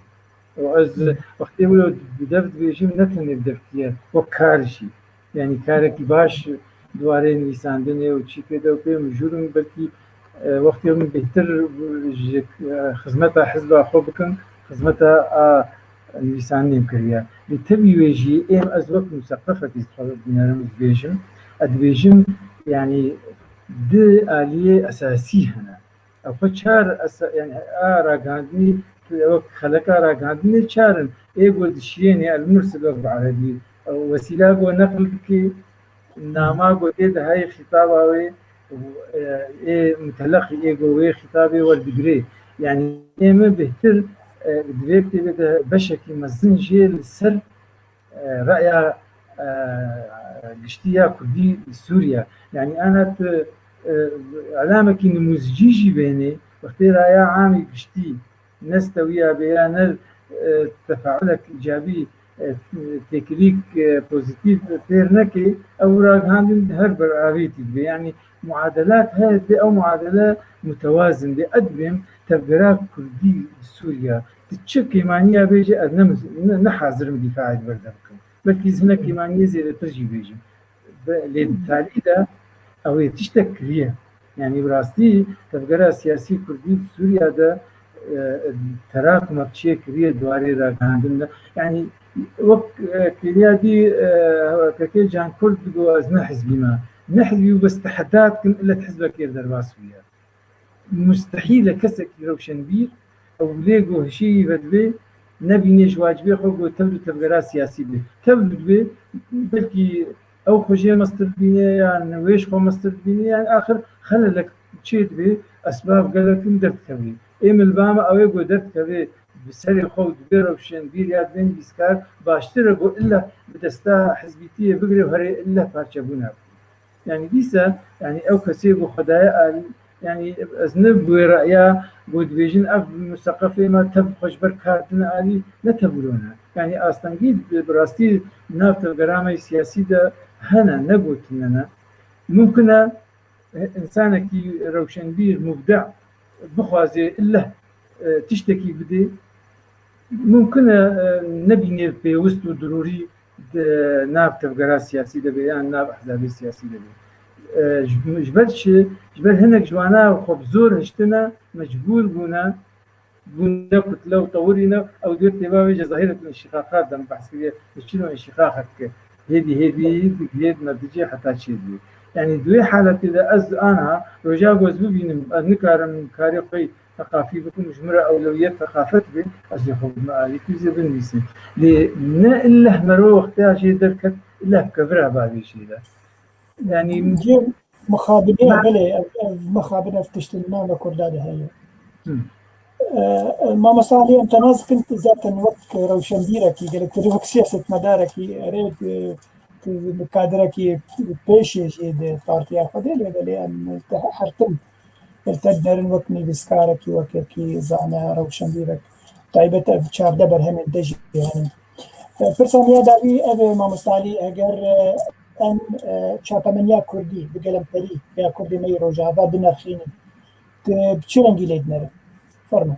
يعني أزمن تشتمي ولو بلوق ممكن يعني أنا تشكيل مع بيش مع عجيبة يعني أنا إيرو روج أزراق هاندن وشابماني وحتى قناة تلفزيوني جي تماشدكن أزنابيجم إيه بريج تشيترن بس إيه أنها دروشك خراب تردن يعني هردو نباشن أدبقي أم أنها تكونها كده نباشتر بود زاني أزيد هناك نمونشتر بيجم خالي يجي بوزيتيف دراج هانا بريدا نمقوت تشقاسي شده تبقري وراج هاندنا هاي وخبات هاي بكي جي رخناتي دهايا هي كيما اللي تبي بيجي از بيجم أبي تبقري تشتك نكريا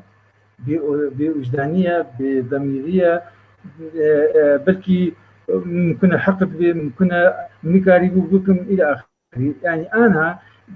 بالا خوب ديدا يعني تبقرها سياسي وقت مفهومي وي إيه صح نأي غلط يقول ما فهم كري نتني أحزاب سياسينا تبقري روشنبيري وإيه سيدن وملتها يعني جهازي خلقها حتى أنها إيجو بيتر دواري راقان نيدا محاولة كري هود دايا كاربكي تبقرها سياسية بغلط يخطأ أبيك إيه دي تري حتى بغلط شي بيها ما نكر محاولات نقول بلكي إيه وك زانين وك إيجو وكرن إيه هناك غير الوجه كرن تشتي جيدس خوشيبو إيه وقتي خوون دانت كر بشري تبقري وتشو بديل تقديم كريان ند بدرولا بديل جيبي موازي وجيرة تشتي دعم وشيتكر أو حقي تبو ترخنا جيبي يكي دي هاي المالي روشتي يا أخي والله رينادنا مستكرتير مناخنا جي خوتا فراج منا إنس بنويسينو ليا إم تجربة ما أز إنسان كي خورتكم مواهب مين بيسانني هابو أتحزبك يدبو نش حزبك مريخ حزبك طبعا شلون كردستان سوري هابو وأز موجود بوم ووقتها بوم دست فكرهم مخون من مطالعة كر من محاولات نساني كر ومن هجرة غلط كر ومجمر صلحان حتى داوي مكاريب نفسها حزبها خدا از جيك خو ببينم ديغو بشتي از بوم نبيسكار حزبان بيجب لكي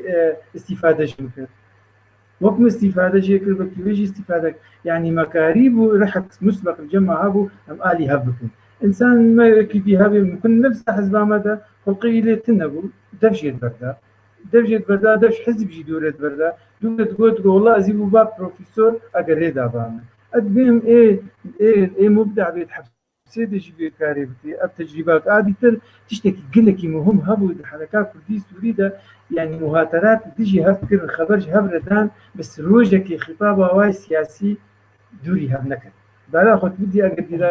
دراسة سرچكري كاك عبدالله يعني خطابها السياسي كردي إيه هري مدقوم متطرف وإيه هري مساوم خطابها واناك يكبو وأفتشكي قلكي مهم بو يعني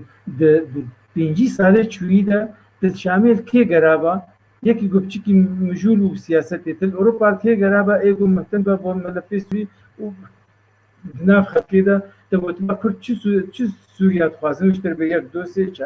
وهو غلط كيم زيادة أو تشتكي دينا بلا يعني توحيد خطابة السياسي درباري ما في كرد حقوقي ووضعي سوريا ده قلكي زلال موحد جيبو إذا هدي حزبي هري ديجي هبجي وكهبد قلتن مخابن أنا نولو يعني أنا الحزب كي بقري تمثيلها كردي سوري كي الدراسات دهسال شيبكت نزاني تخوازي نحاول نجيب مثال بين التفاصيل مع انه اعلامي هري متقدم وهري متطور للجماعه ادبي حركات كردي تني كارب خطابة خوكيك حتى بو يك قناة إعلام الجنبي هبي يقول لك مهمة ضرورية أمكار بكنا حتى أنا بيجي قنوات خلفية يبون البرتة قرن بس تصريحك يبدي بس خطابك يقدمني بس ملفك يقدمني يعني نوك بري حساب سرتبو كل ما كردي قد جريدة بعث دهاتبا حتى خبر جي مردابا مدبوعة والله بحساب كردي نولو أنا نولو أنا يعني بأزمة يعني ناطقين بنابي تفكير سياسي ويجو سر قنوات حديث زيادة بني خرتي وتغذية بكم بملف كردي سوري تشتيج مر لازم ملف يعني خطابة سياسية كيج ما وفد كيما تشي واشنطن وتشتكي تقديم وفد هري وعكس ويناكي وبيجي يكي مثقف وإذا كبير جواب بروفيسور هردو وحاكم هردو خطابك دي بيجي دهاق وسياسي أوروبي مثل ما ديتنا الكردستاني بياخي أنا شد فازن سوريا جاركي جاميركي برا زنكي دريج بكم ما مدري مناسبة ده جامير سر أهميتها خطابة كرتي علي كرتي أنا والله كرتي بنا نقول كبرت كارم تأجيل أنا فهمه قصدا ما بري بأزمة برچه دبون تحالفات چه دبون و احزاب جفشق دبون خطاب واي سياسي اقتصادي نوت اگر نبي نوت ونه قاسم مشترك نواد هبو انا ايه بهبره ديك اطاري ده ديك اسكارم نموناشتر بينهم درت كفي سر اعلامي عكسي هفصد واشتي درجي بيجي كارثه برده كاك عبد الباقي ندت قنوات مهم من اوقات شتي بيجي حقا بس بيجي اهمها يا وتشتي ممكن هاي أنا تجمل بيجي خيو بيقع علامة شطرة وبقى أحزابها وبي حركة وبا متسلقين وبا مرتزقة وبا تسا أبيقود بيجن تبي حزبك أز حزب جيكم حنابي واختاقوا يعني بنقه غلط بي يا ممكن يعني أنا أفحي ورا قود بي يعني بدايتك قلك باشا وباقى نقشيات جارة سنتين خطابك مشترك دركبي وفدك مشترك هذه مرجعيك مشترك هذه يجي أو مرجعي بيجي تيجي تدوي كذا كانوا أزوت هذا تيجي كذا كأيك تنبوربان نبي الضرورة سياسة مدارج بي إذا بيم مسؤولية بما التي تفيد متمثل مجرد أو إنجاز به ويكسر أم تحالف ما تأسيس كرب نوطية كذا أم صارتي بهبر نمان أجواء خشبون ماركسية معسكر اشتراكي هيربي أو صراعات الماركسية نامدنما الفرسان العراقي يجي هردو آلية رئيسي بهبر حكومة شيكون البرلمان وبون يك أو خلافات محمود كي عثمان كيجي الجمع نمان يكسر أم دندور التحالف ده ما يكسر مجلي خوي إيه عمري وأنا باستيصال ما سكنا ما بودستان سكنات يعني ما بهار تخص أو هو وقت نتيجة يعني نتيجة وقتها أم لهفن خطاب عمي سياسي وقت هفبي أم إطارنا قاسمين مشترك نعمة هبن أم تكرني هدو قبول بكم وش أخوي الحالة خوا أبطر وبيلن وقناتك يسر مفرقن وبيلن قو أم حاجتي وجه بيسكاتي وقت بنت النرويجي بيعم بدستيتا إلا بدون الفدخيلي تبكن وردنيسي وقتها الصراع أم جهاب دزن أم روجنامة فانا جهاب دزن أم حتى شتي جهاب دزن وشغين وجه أو خطابة نشيرين وأنقش يعني درأي مدة ديسة وتناداوي أدبيجم يكريزيا كرد يك خطاباوي درماني باقا نقشي قراسن أبي قد بيجن تب راس بيجن بس درماني أبا نشي كرنا قناتك بقوت ويانا بقوت سپاس بنا قال لك سپاس ما وستا علي شمدين قلت بو ميواني بيف تي في دوي روجا بيروز ده قال لك كيف خشبون ببيف انت قال لك سپاس بنا جي الواجي بيروز ده سرچاوا اولین هجا کومنتار قال لك جمرتين سلافو رجبو كك محمود ايوب كك خشكا هجا شيرين وانكي وروكي ديجي احمد محمود دبرسكربون امي باش البرسيغا فقرن سمعنا هوالا خويا هجا زارين جيبين سركراني وكي ديجي هوالا ما يسرا بخيراتي قال لك بخير مع مستان رجعت قبول ببري حرشتي وبجنا قال لك سباس مش ورد عكرن گلکی باش روژا مدریه التپی روز به دنگه تگرتی زارین دنگه تگرتی بله برم خسته پاش خودم دنگ بکری از باورم دنگ بکری بله يسرا خان تباشي قلك بخير زارين ترجعوا تقو سباس تقو از دعا عندك ما بقول خدي دعاء تقبل بك ان شاء الله دعاء خير امين باش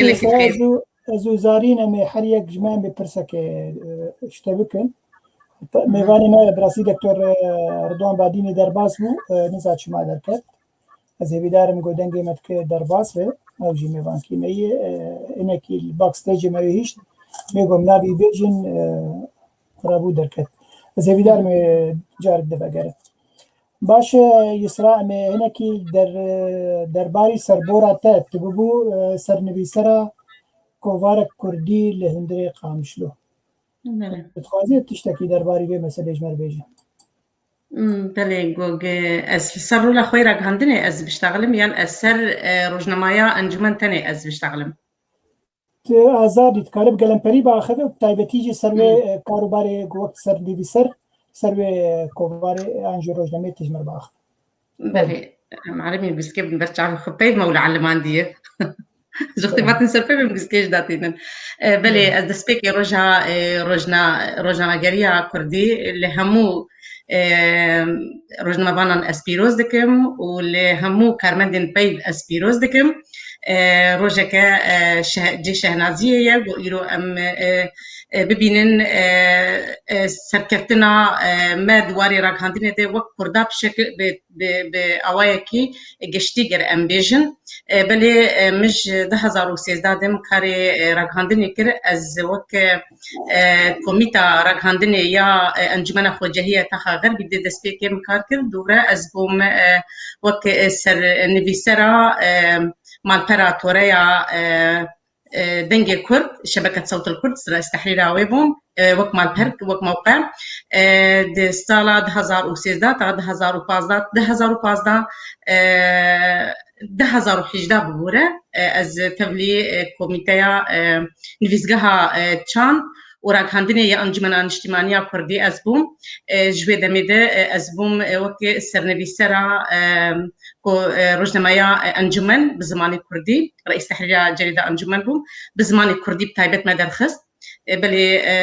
اسكارم بيجم دماغو مهجماره يكمين مدرخص بابي ماني بركي مدام ستاندرد مبتركب بما مستخالد جميل محمد كير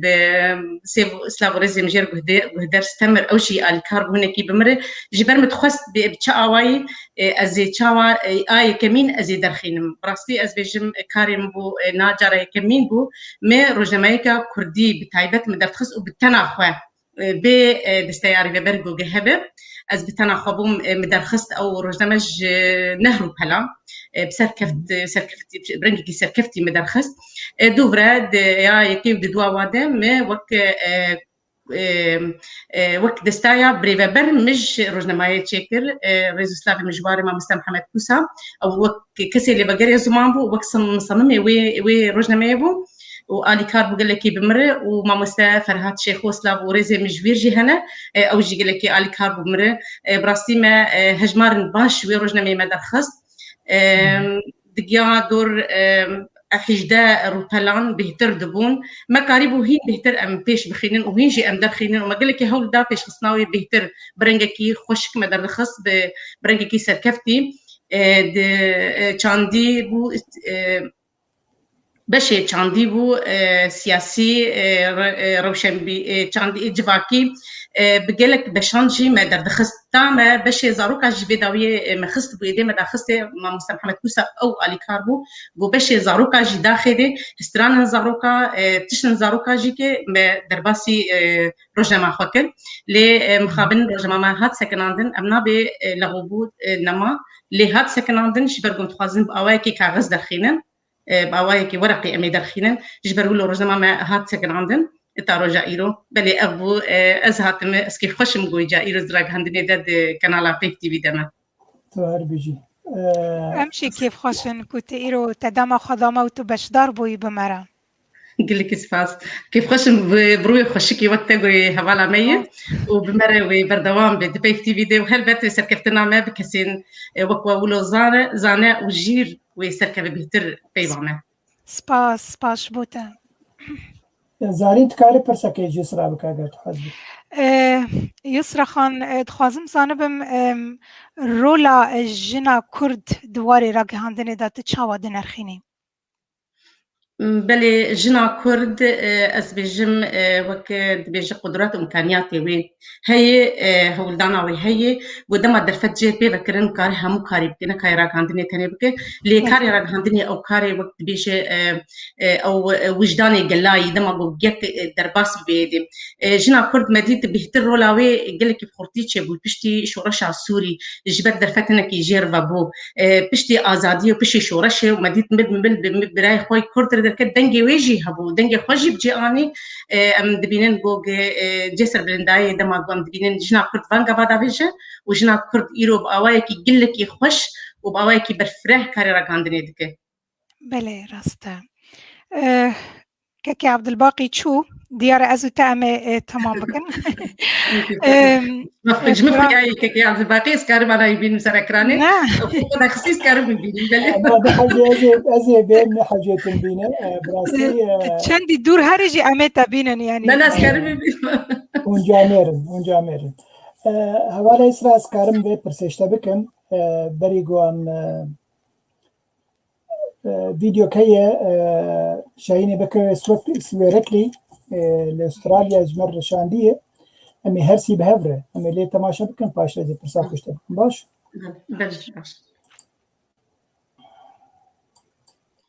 دما شاد بيت هيفي دارم هند نافره وشكا خوشتا بن كي عبد الباقي حسيني جمرا پیشنیاز کربو که از بشتار هفدتنا که جبو آخافتنا لسر روزنامه‌گری کردی به مقابل لوی آلی دنیای دمامه به 8 ساعتان پیش دما وایه لو ما من پیش نیاز کرد که از چند گوتنان همه به ویدیو جورا را گیریم لو ما از پردرج نکم پیش گوتنا خواهم روزنامه‌گری کردی یا روزنامه‌وانی کردی جروجا برکتنا لقاهره 22 نیسان سال 1898 به سرداری مدحت بدرخان و تانا به گمان گلکی پیش فچیه به تایبتی ده سال 7 و 8 اندام روزنامه‌وانی کردی خوجاند و وجاندنا جه اروپا برکت براستی جاری روشنبیر و سیاست مدار کرد هنکان جوان لولات اروپایی دست بکرن وشان کردی بواشینن به گوتار یا به روزنامه به تایبتی لسوید پیش کفتنه که بالکش جهگرت گل کووار هبون گل قانون خواب پرس سیاسی و علاقه دار دکرن و خواب دوزان تایی و علاقه دار دکرن گوتنا رخصتنا خود گوتن لی هنک روزنامه جه بون به تایبتی روزنامه کردستان پرس با نمونه بیرامن روزنامه که کالیت باش بود مقابل درج نکر راوستیا لی پیشفچینا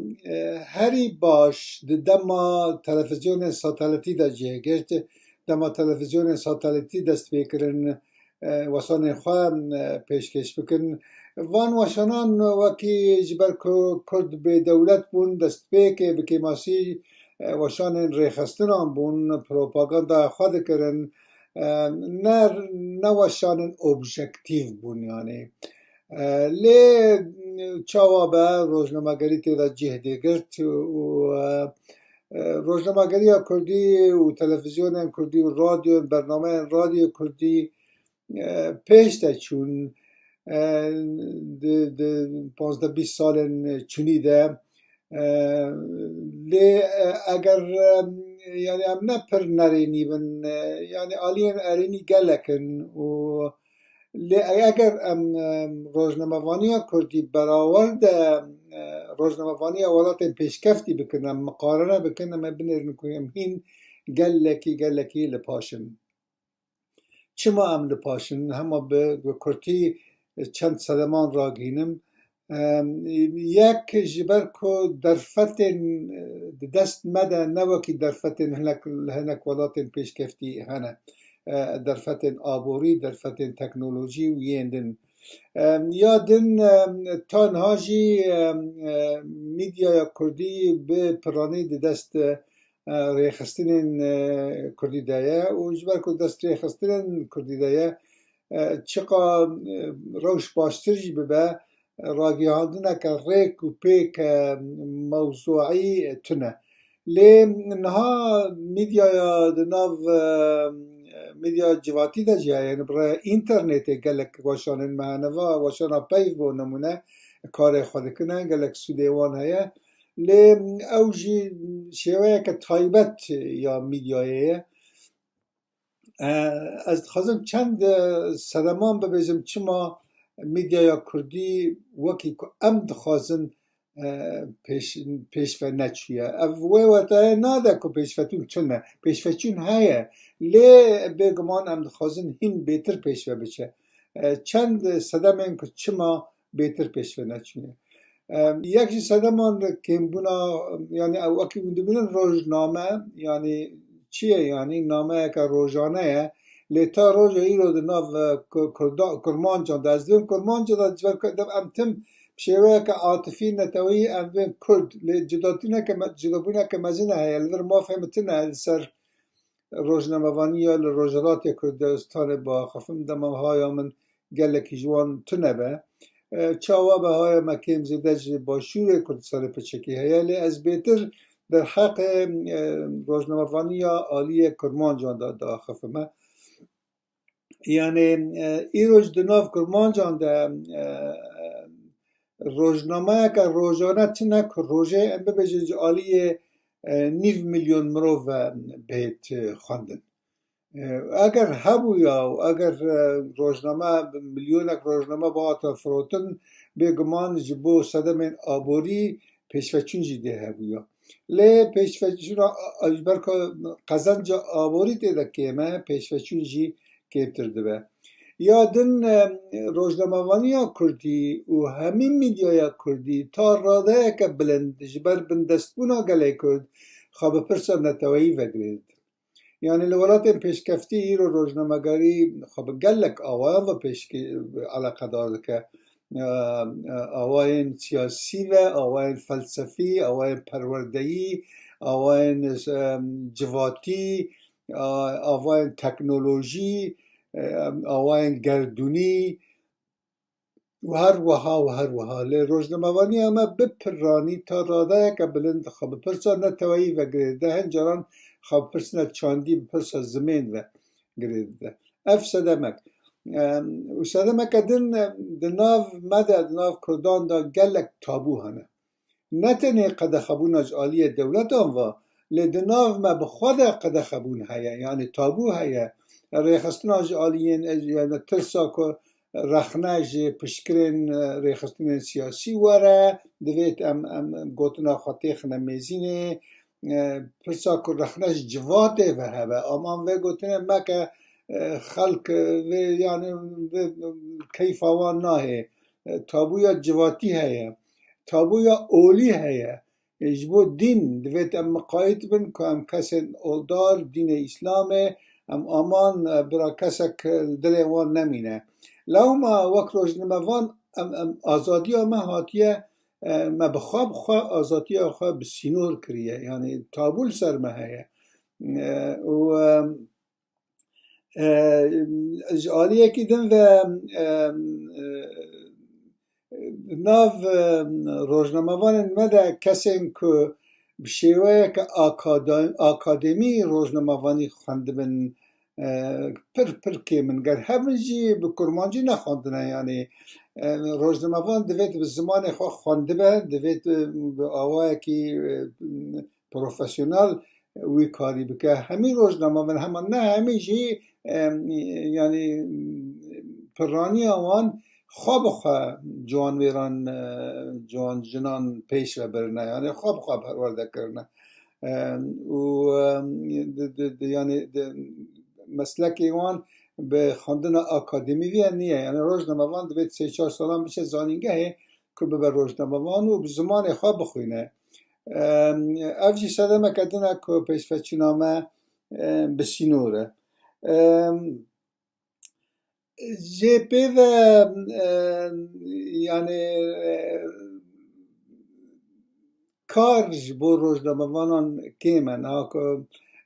ام ببین زانینگه ما هبونا خلق بچه 3-4 سال خودی که تا زانینگه بزانی بیاد ما در که ودم و موچه وی معاشه باش به پیشفچون جی و جیه بگرتا او هنک سده من بگمان و سده من دین جیده هنه ببخشین از زود آخف ما و از کرد برنامه جبر که عبدالباقی جمرا گو برا 3-4 خلق بن 3-4 دقیقه بن و از باور دکم نوها و باید دورا نه خلقان ده از جوار سرکفتن هیوی دکم و هیوی دارم روزنامه‌وانی اما پیشوتر بچه استرالیا خاطر خواج بود خواست گلکی سپاس هیجا شاهین بکر شرفتی براستی پیوی گلکی خوش بو جی سلاف جبر حتی استرالیا جبوی هنن قلی جاميرا يسرا وزارين 4 ميواني ممانن دكتور رضوان باديني انا درباس واستوديو بو ودركت زي بدارم بقره دكتور محمود عباس بالسر بينوسان وبشي عربي باخذ بر حوالی میجا خورشید شوزی لبورین خو خواست جبر یک مروی مربو وفات کرد رحمه خدای لیبه لوانه خدای لیبه بله لای خزوری بو یا مگوی دکتور محمود بحثا بشی عربی جی پینوسانوی بکه جبر او جیگری ویه روزنامه ده هر وقت دیشی راگها پیامیر ما دلش آدم کارکی که گوتو از درنگ درباس بن اما بدارن گو انا گیاب مال اوجی درباس به و هر وقت سامی علاوه اوجی کار دکه ده رادیو زاخو اما بدارن کاری ویج درنگ خلاص ده گو خلاص به اوجی درباسی استودیو بده پرسامه اسراش تا ابو تو وقت پیامیر رو ته پیف تیوی کار دکه گوشتات خواستن ام پیف تیوی پیش بخن چه هزر نجمت هنن گو اف پیف تیوی باشتر بده خلق باشتر ما بنارم بشوفين فرم بله ما پرساته مرو گرید ده براستی براستی بلکی بهتر تجربه الجمو بهتر هبه بهتر و سربی آوای خبتی بن لیده ما بگوتم بکه بر پرساوینا از نزانم از چه بیجم براستی او هیویام او مقربکن قنالک تلویزیونی از کاربم دانستاندنه بلکه از بکم از کارم بیشم به حکمت هریما کردستانی گو از بیشم وانا از امتخوازن ام کانال خوب کن کانال که تلویزیونی جبر ام کارو خبات عمه ایگو دشوپینه و ببینه گو ام هم بر کانال که مزن ام کار دکن و کاری ما بخورتیه کارمند ام پیف تیوی به دور 20 کارمند آتی ده علی کارون تیت کار دکن جه کسین سر کنتروله کسین پیشکشوان جه دستایا سروکاتیاوی هیئات تنفیزیاوی مکتباوی آت تنفیزی ام دبینن گو رول گش سر هموان بلاکری هر کس و کارکی وی ام کارکی مؤسساتی ام کارن بیجن ام دکن بهتر دخواز همه بلکی ابه از گزکار بکم کانالکی تلویزیونی لیگو گش دست مبی اوشی تو هر بيجي براسي بهزرامه هي كو بيشروجي بكنالك ساتلايتي ام هي بدار جو تكلينا باجي هريمي هي ما حميانا بلي كاري ما قالك هي كاري ما وقت بيف تي في ام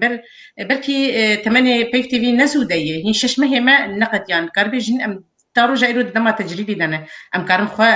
بيجبر ليه كاري مهم بل وي شش مه وقت كاركي 6 سالايه لغور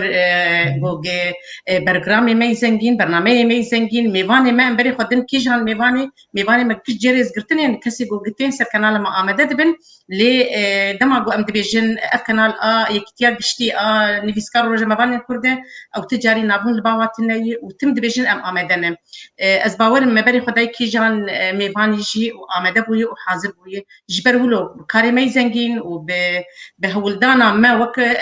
هوالتیا ما بهبره تندري في كانال دوك بيكيب وكرمدن بيك تي في حس كرناد نامده ريز كرناد نامده از بيجم وبيتر او ريا بيش خستني يشمره وقابي كلكي باش ما ابيتن ادفانشش ما هذا جبروا له ام خد كيم نابين ام خد بينن هم بر ستلايت كي انا كا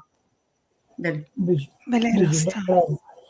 قالك هواي سلافا اشتركنا شنو اسرام ولو وقو بيجن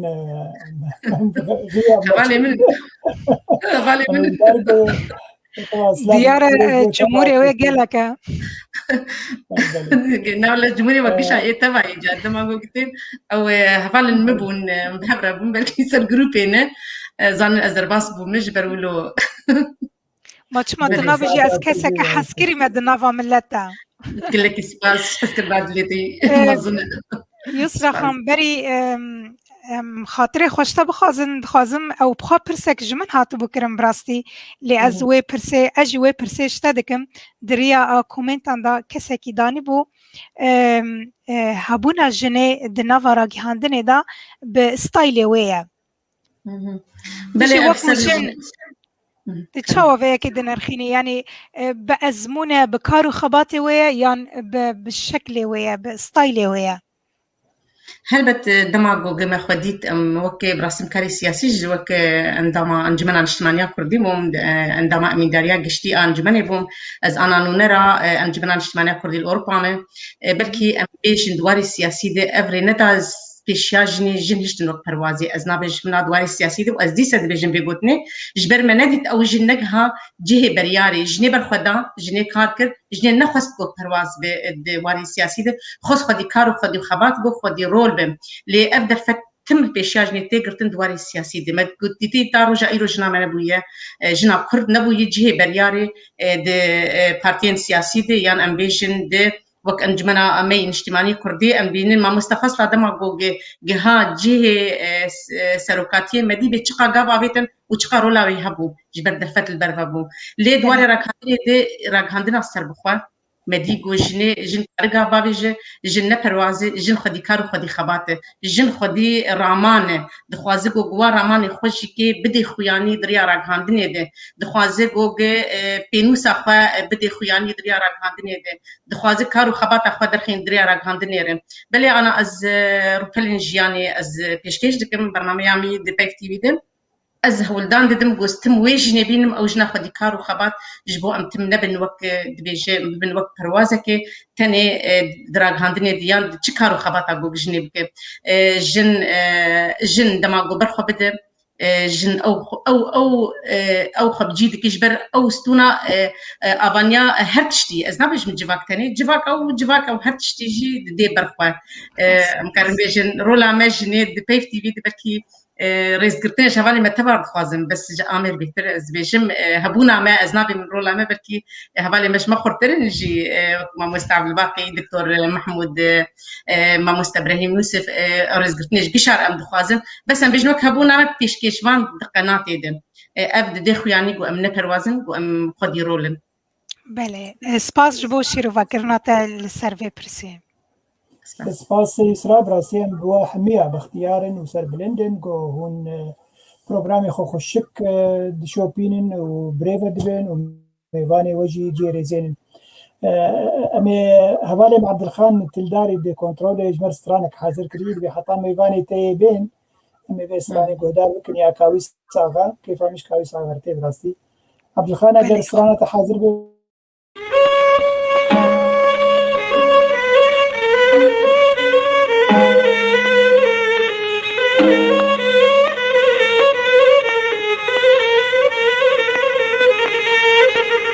ملا بالمعزاي وذي جبقى ابن الجبال الرجاء بالمعزاي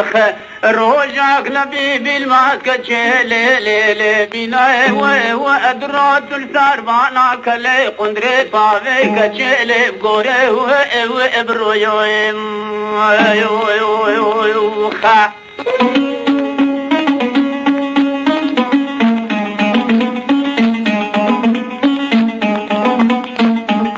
ولك جاي وزيج وقايم للزربانا كلي قندري طافي روشي لي ليلي ويبقولي وبروخوزة قلبي روشي وكوب حلالي وزبيل متاك جيت تبي يميل بشنيف تشاي وكرو يوم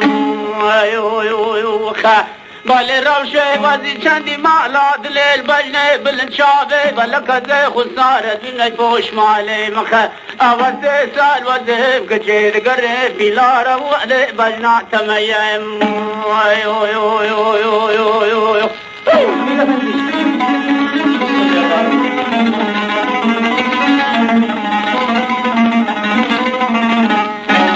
ولك جيب المال فزي بالزور علي بيجم كتشيلي لي لي لي بجوي وخيناك راسي ربشي كجوك المربل ديراني به بلك نزاني خامي وشنا كتشيد بكرو رابدتي مبقري وخا أمن القراب ما زوزا لي لي لي كتشيل فراي وشنا وزي شندي مالادني بجنا بلنت خسارت بمني فوش مالي مخا أوزي سال وزقري وجي بلارا وولي بجنا تميم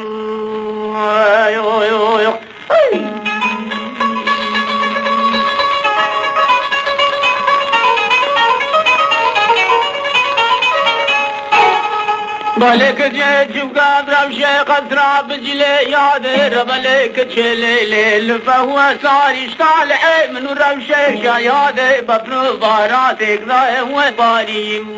ويخ هبيني قا خلقي دلال كم تشغل روشي إما يا منو بمسكف دا ترسو لرزك تشير بني شواي وطاري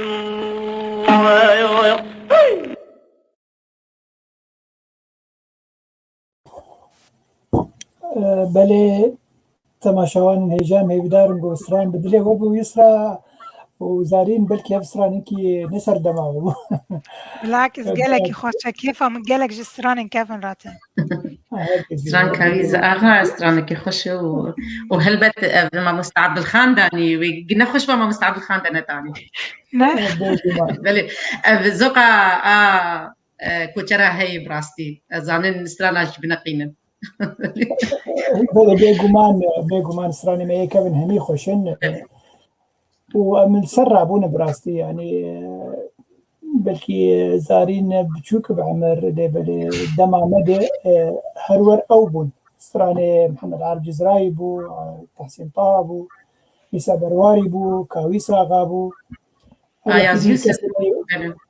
اياز يوسف كسمي باكر وجي خدركو هبو محمد عمري هبو راسا أجد نفشي نومه لأز جلكي جهد دمستران كيفن اللي جمع باقي خدو هيا هنرمند نمر رحمة خدي لي باز جلكي لوي جهدار دكم محمد شيخو تحسين طه بلي أري بله جلكي باشا زواورم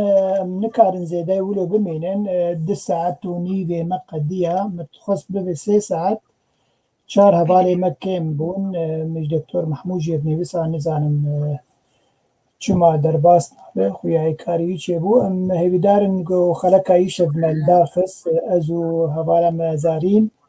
وروكي يسرا وهمي ميبان عزيز يقو بمر بجدابون بدلي تماشبان عبون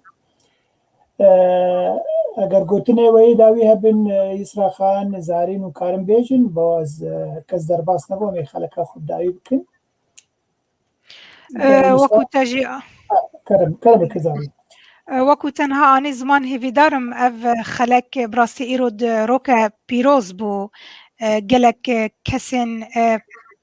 ام ببيجن خودي ازمون خودي بيرتوك بينو ساوان گلك خورتا بون ميوان ما هيفي دارم اف خلق بدلي حميان بي و ئینشاءڵە ئەمێ di pêşveroجێدا هەر بەردەوام بن و بکاربن لەسەر پەیف TV gelek tiştên cuda cuda pêşkêşî wan bikin û bimînin xweşî da. دقاکش کەرەماتە زارین کارتێکە باکستێجە ئەگە سامیە هات دەبێ دەمێدێ تو کار هەپی بینە خۆ پێ بکزاتن گونە هاتن کارن پیشی دکتۆر محمود دەم خاطرەی خۆ چی تەماشەوانان بخوازن دکتۆر محمود کەرەمە خۆرە کەمێرا خۆبەت یسرا تتخوازێ تشتێکی تیژی بێژێ دکتۆر محمود مایکا خۆبەتە تو خێراتی دکتۆر خودە خێرێتە دێ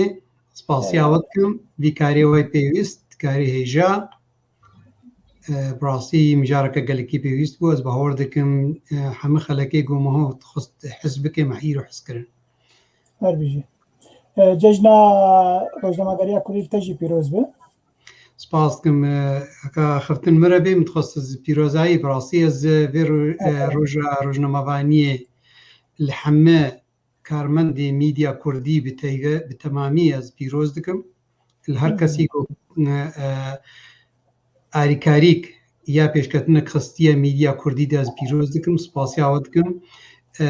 سپاس ژوا کەسێک ئامادە بوون و ئاخفتنی دەلال گوتن میێوانی وەی هێژا ئەز سپاسیێژ هەموو کەسێ ئیرۆ تەماشەکردن یە مەیزان دلما ببینەری هێژا و کەسێ ئیرۆ پێش کەنترۆلێک و کارکردن ڕاستیاواژگەی کارێکی گەلێکی پێویست کرد سپاسیاوا دکەم دیسانەکەی دووبارە سپاسش هەموو جۆرنالیستی کورد ji destpêka got jurnalistî mîjeka Kurdî Kurdistanî yê derketiye heta roja îro. Dubara silavûrê ji hemû kara û hêvîdarim pêşa roja werê ya mîdya Kurdî bi gelekî ji pêşketîtir bê ji vêkê dikebûn hem tê de. Spas Dr. Mahmud. Yisra te dixwazî tiştekî ji Dr. Mahmud bêje û tu peyama xwe ya dawî jî bêje. بله دکتور نرینا تا لسر راگهاندنê di dema îro de çi ye? Ez bahar dikim li gor asta got miletê Kurtê de û gor asta got êrişê ser miletê Kurtê û Kurdistaneka gotbin derdegehiyê de mesela dibin zomdistîke ji her heçar aliya ve sera got vêna ser bixê hemberî wê de li gor îro karê got têkirin hinduriyê Kurdistanê de û li got warê wê aborî meyzênê çi kesê ev ê got bi karê mîdya dirabin di warê wayê aborî meyzênê ez bahor dikim di asteka baş heye yanî bes wextê got tijmana cude bike û til asta wê meyzênê di hemberî mîdya navdewletî meyzênê bi taybet em gelekî li paş in lê sûcê sedemê vê paşbûnî hene teban ji destpêka wextê got rehmetî Miqdad Medhed pêrabû mala bedirxaniya wextê got pêrabûn bi rastî û kesê rewşenbîrê Kurdî got Stenbolê pêrabûn ji destpêka herdu sed salî çûyî ve heta roja îro di meyzênê hemîjkê piraniyayê karê kesayetî ye ji cem xwe dirabin yeka di done sêne çarin rasta hin sazî buwar dirabin lê ew sazî bi xwe jî kê di asteka aborî gelekî teng dine yanî di meyzênê Partiyê Kurdî heme asta way mîdya gelekî lawaz e ne ji ber got naxwazin rewşenbîr kêmin ya mîdya wa kêmin ji ber got aboriya wa gelekî lawaz e hemberî yanî zerdestiya dijminî gosermetê kirin ev timam dikibe wê awatayê de gomhov mîdya Kurdî jurnalê yanî rojnamevaniya Kurdî bixê ser di mîzana de ji alîkî ve jî ho pîroz dike spas dike vê qa zordestiya goser û giha vê astê û ji alîkî dî vejikê em gelekî dilêşekî dibînin û em ka Kurdistaneka her qasî ferah bi coğrafiya xwe bi dîmografiya xwe bi rewşenbîrê xwe ve bi jurnalîstê xwe ve û em hêjikê wek gotî çarçoveka teng dine yanî ev her du alîkê karîm hov xweşekî ser bisekinî û mijarna dirêjî kê بله دکتور ببوره مامسته گت درفته بدمه از سر کانال می کردی آنا گلو دوی درفتا سر بخودنه یان او ما فی راگهاندنه دینه دی برنامه خوی کو آنا کو ام گهدار کن لسروان مزی خوشگاه اسرا آخفتنک چی بود نام مرادا از بخور دکم میدیا می کردی حتی آنها دواری گوت وقتی گو بنگه که دموکراتیت لیمزین نگهاوی آستی حتى انها الاسطا هر کس کی اسطا چوچوکا تکاری بیج ایدئولوژیک سیاست یا پارتی کی دمش رخنا من البارتی کیه رخنا من الوا از يعني سازگه كرديه قدرابن انه شما مثلا يا كيما يا نا بالعكس جاميرا اغلب فرانيا وكاركي باش كرنا تشد ميديا يا جاميري دي بيوكد اذاعه دبي تلفزيون دبي يا تشي جورناليست دبي رخن السرواتي كرن انه واري ديمقراطيتي تي كيما يعني راسك كاركي كن كاركي بيويست لجارنا تدميزيني سينورا دينن جبيشا هناك قولنا بوارا كاردكن يعني نقول ميجيو كاوانا أبا هذا دي خيا كرن إنه دواري ديمقراطي دم هو رخني بكي بس الجورا فرصة تاخش كايسرا أصبح وردكم إيرو ميديا كردي تشل تلفزيوني ما بي مثلا تلفزيوني باشوش كردستاني بي رجاباي كردستاني باكوري كردستاني بي يقصر ميديا تمامي داخبي وچه يعني روزنامه‌ای قدرابي چه اف ميديا قونو دركتيه بجنيدا بعربي الافتراضيه ميديا انترنتي رولا كايرو قال لك جريند ليزي از باوردكم رولا ميديا قول سر انترنت رولا كجريند ليزي بس هيج اف ميديا تمام تدميزيني يا كسايتيه جروب نبچوشكن سازگه نبسازين نبچوشكن ميديا يعني ابوريا واكيما أردوارة كده موت كاربي أبناء نرخنا أبناء براسي دل يعني دل إيشايكا للآلي كديجكي آلية رخنينا إنه هر يكيجكي أو كاربي جي تشارشوفا أو جغرافيا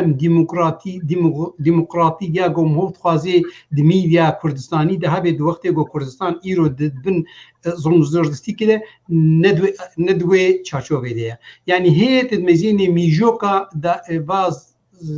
سيستيمي دا يجو دادگار لسر مرسمالاتي كرد هي أو سيستيم ميجوكا مديه يعني ام نگهانه وی واره گو ام بیجن ولا میدیا کردی به آزادی که دموکراتی گلی که فرق کاردک. بله دکتر بری گوز پرسا خوشته بکم گلک هوال هیجا کومنتاری خونی بسان کومنتسی خونی بساندنن وک هوال هیجا فتح تیمار نویسکار کرد می باکر هر وکی دیجا عزیز کشلودال سلاو ریز بو تبا هیه وزبو همی خوشکوین عزیز يقو بري أنا جنيف ساندن دكتور محمود زي برسك درباري بينو سانوش تبكن إيرورو وقوتيج زانيك كخورشيد شوزي عزاك الجمعية لا يخزوري وفاة كريه رحمة خدي ليه بوسري وصاغبه أو برسي بشي عربي يه بينو سيه وتيجي قريوية أما يبدارن قوتل سر بينو سانو بشي عربي گیای چاسته ایرو هجمارا صدو سسیا آن چارا و درکوی آدمی چارا حاضره تکاره اولو منطقه اتمسفره و روزنامه بیجوش برگو بله کدام چو براستی بری و نبری از با خبر براستی دلوانیه ام تمام بناوی کتیا گشتی و بناوی میوانش کم ام وقتی رح دلوانیا که خودی دلوانیا خودیش مالباتا خورشی سوری را دشینن و مالباتا ویرج که از باور دکم یکیش مالباتا پیرکاویه گو وفات با البينوسانو وقنا بينوسانو دست بيكا طبعا ده 2011 هذا 22 ده 2011 ده 2012 2011 دست 22 هزاری ما او روز کرا روزا مفانی کردی مکر روزا دست بيكا بينوسانو طبعا بينوسانو هنگی وقتی گو منابع ویدانی بلکه تبیراوا ناب منابع کرا بينوس هناك قورتهات قد گویا اخي بينوس برين هناك هاتيه نویساندن ناب درکتنا روزنا يعني هاتيه بيكا اصبح وردكن گوزنا شاش هنگی صالح بوزان گوزنا شاش اوینا قد گو كاميسر اخفتنا نو سرزيدكن از باورت نیسکار صالح بوزان اب آخرتن کر هنگی دان که منابع متماما پیردانی منابع کرا بينوسانو دسبيك طبعا در هنري ويناي دسبيك از باور دكم هنگي بالكتاب راوت الدكتور احمد خليل بو ام قال لك سباسي اخو قال لك سباسي جران جيرد شينن و ام براسيد الاشيكا جو ايرو سر ميدي يعني سر نفس وقلت سر ميديا بشكي شو خدايا باش طبعا دكتور احمد خليل يك جوا نفسكاري بلندا قدر بلند وجهه رز واحترامي طبعا هذا جيراني من دي باجاري مدن هذا الشيء وقو طبعا دل إيشايا يناك بمزانين شماش برقو عفرينا دا رنجين براسي كتبن دستي تجمن هذا وابنا يك دل إيشاكي مازن قال لكي باندورا خسر ليست المهم اتخازم بيجم درهين نريوي اول دكتور احمد خليل بو بيشي دمكي اذا نكي كاك خورشید براسي هنگی بريج كي د يعني جروبا درخستني دبو يا سازيا ويناي گوت داتا کرن لي كاك خورشید د سپيكا هجمارا يك اميندا او يگو هرتمش كي دمشان هرتمش كي هم يعني مغلافه ویچت کر هم گوتاری گوتگهانه وینا یعنی از کارم بیجم درکه خورشید او ستونا پینوسانو جهجمارا یکی حتی ایرو حتی ویکری که وستونا که گله کی گرینگش که حتی دبشي كردي دجكي يعني رولا كوي قال لك جرينج هيا دبشي كردي دا طبعا انا بشي كردي بلي باش بلكي جو تبيرا هنا كبشي او يعني هجمارا يكي دوا اصبحوا دكم هنجي بكردي وعربي بيك تجاري دركت باش هنا رخن هاتنا كرين كونو ابناء نقل كيسا يعني بيستا هردو ديك هجماري دركب اذا كان بو بارچه بو بشي كردي وبشي عربي وكاك خورشيد هنجي بو قالك كارك قالك جرينكر جبوني وبيش خو اصبحوا دكم بيش كتنك خوشك دمك كندا هاتا كرين ایرو امگهانا وی آسته جمارا 150 درکوی میزیک اجبر گو جمارن درد کتن جپینوسانو که خورشید بکاری خبراسی جمارن درد خستن جبونی پروبریم نخاص وکوی مثلا سر هناك آخفتن دهاتك يعني وقو قوتي فيش قرتيك دهاتك كرنج نيسكارة كيرا تدينيه جمارك تيبت جبوناوي دردكت جبوناوي دردكت و لأستخازم قالك يسباسية أو يعني دا وقو قوتي دلخوشي كي جوان نيسكارة قو بروجانا أو بحيوانا دوي جمارة دا كار كرن دسپیکا وینا دا حتی از کارم بیجم حتی هجمارا موزیکی چلی گلک نویسکار يعني روپلی واه بو پارچک روپلی وانا بدبن نابنا کسای نابنا معین دا در خستن و اواه نویسکارا نویسانی خود کرن وقتی کی سکارم وقت بناب بکن مثلا دی عبدالواحد علوانی دكتور كي آلان كيكاني آلان كيكي نهان نابي تماما ناين بيرامي لي أوانا هنا جوانا وقوتي مهانا نفساوي نابي دبنوي روبالي دا أو نامي أو غوتاري وادارت كتن لي ناكبي وطاي إنه غوتارا بينوسانو بارشا كي تاني دما مثلا بارشا روشن بيبينا قال لك خورت دواري ديرو كي خوشك نيسان هلبست دا دواري روشن بيري دا حتى قال لك جارا دواري رمياري دا دواري سياسي دا دواري اخبوري دا قال لك غوتاري خوشك دركتن ونيسكار قال لك يعني ازنابي وابيجم نيسكاري ما يقوت نيسينن يقو بروجانا براسي قال لك ازنا خواز نابي ابيجم جبر غوزي نابناش بيركم و يعني كيفي جين مثلا غمجيني كده طبعا نيسكاري بلند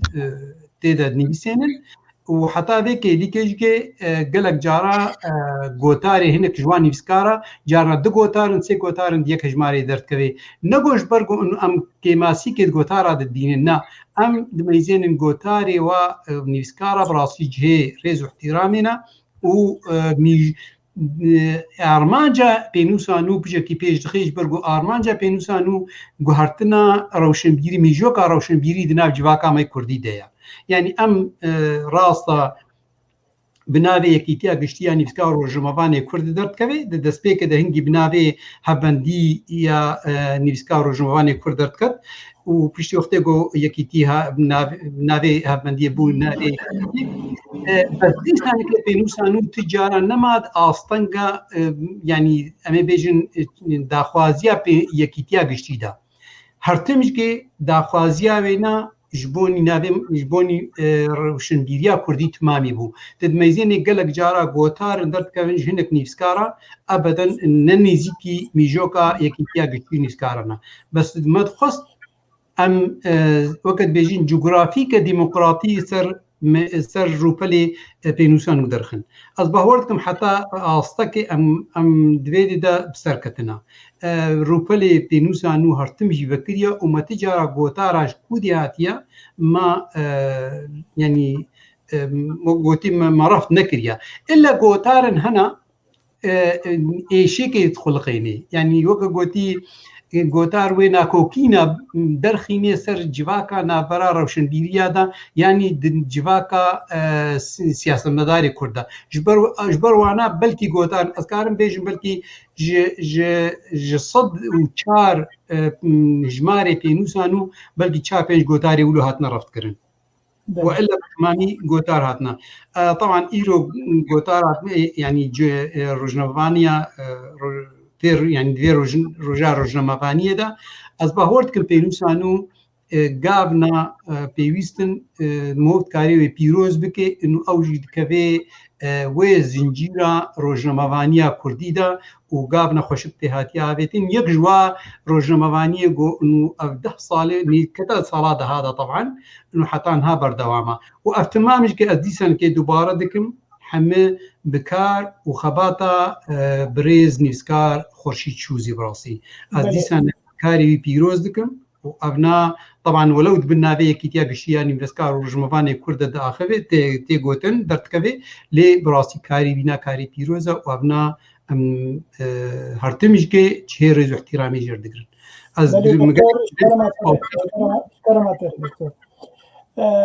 بریانە نات پرسکر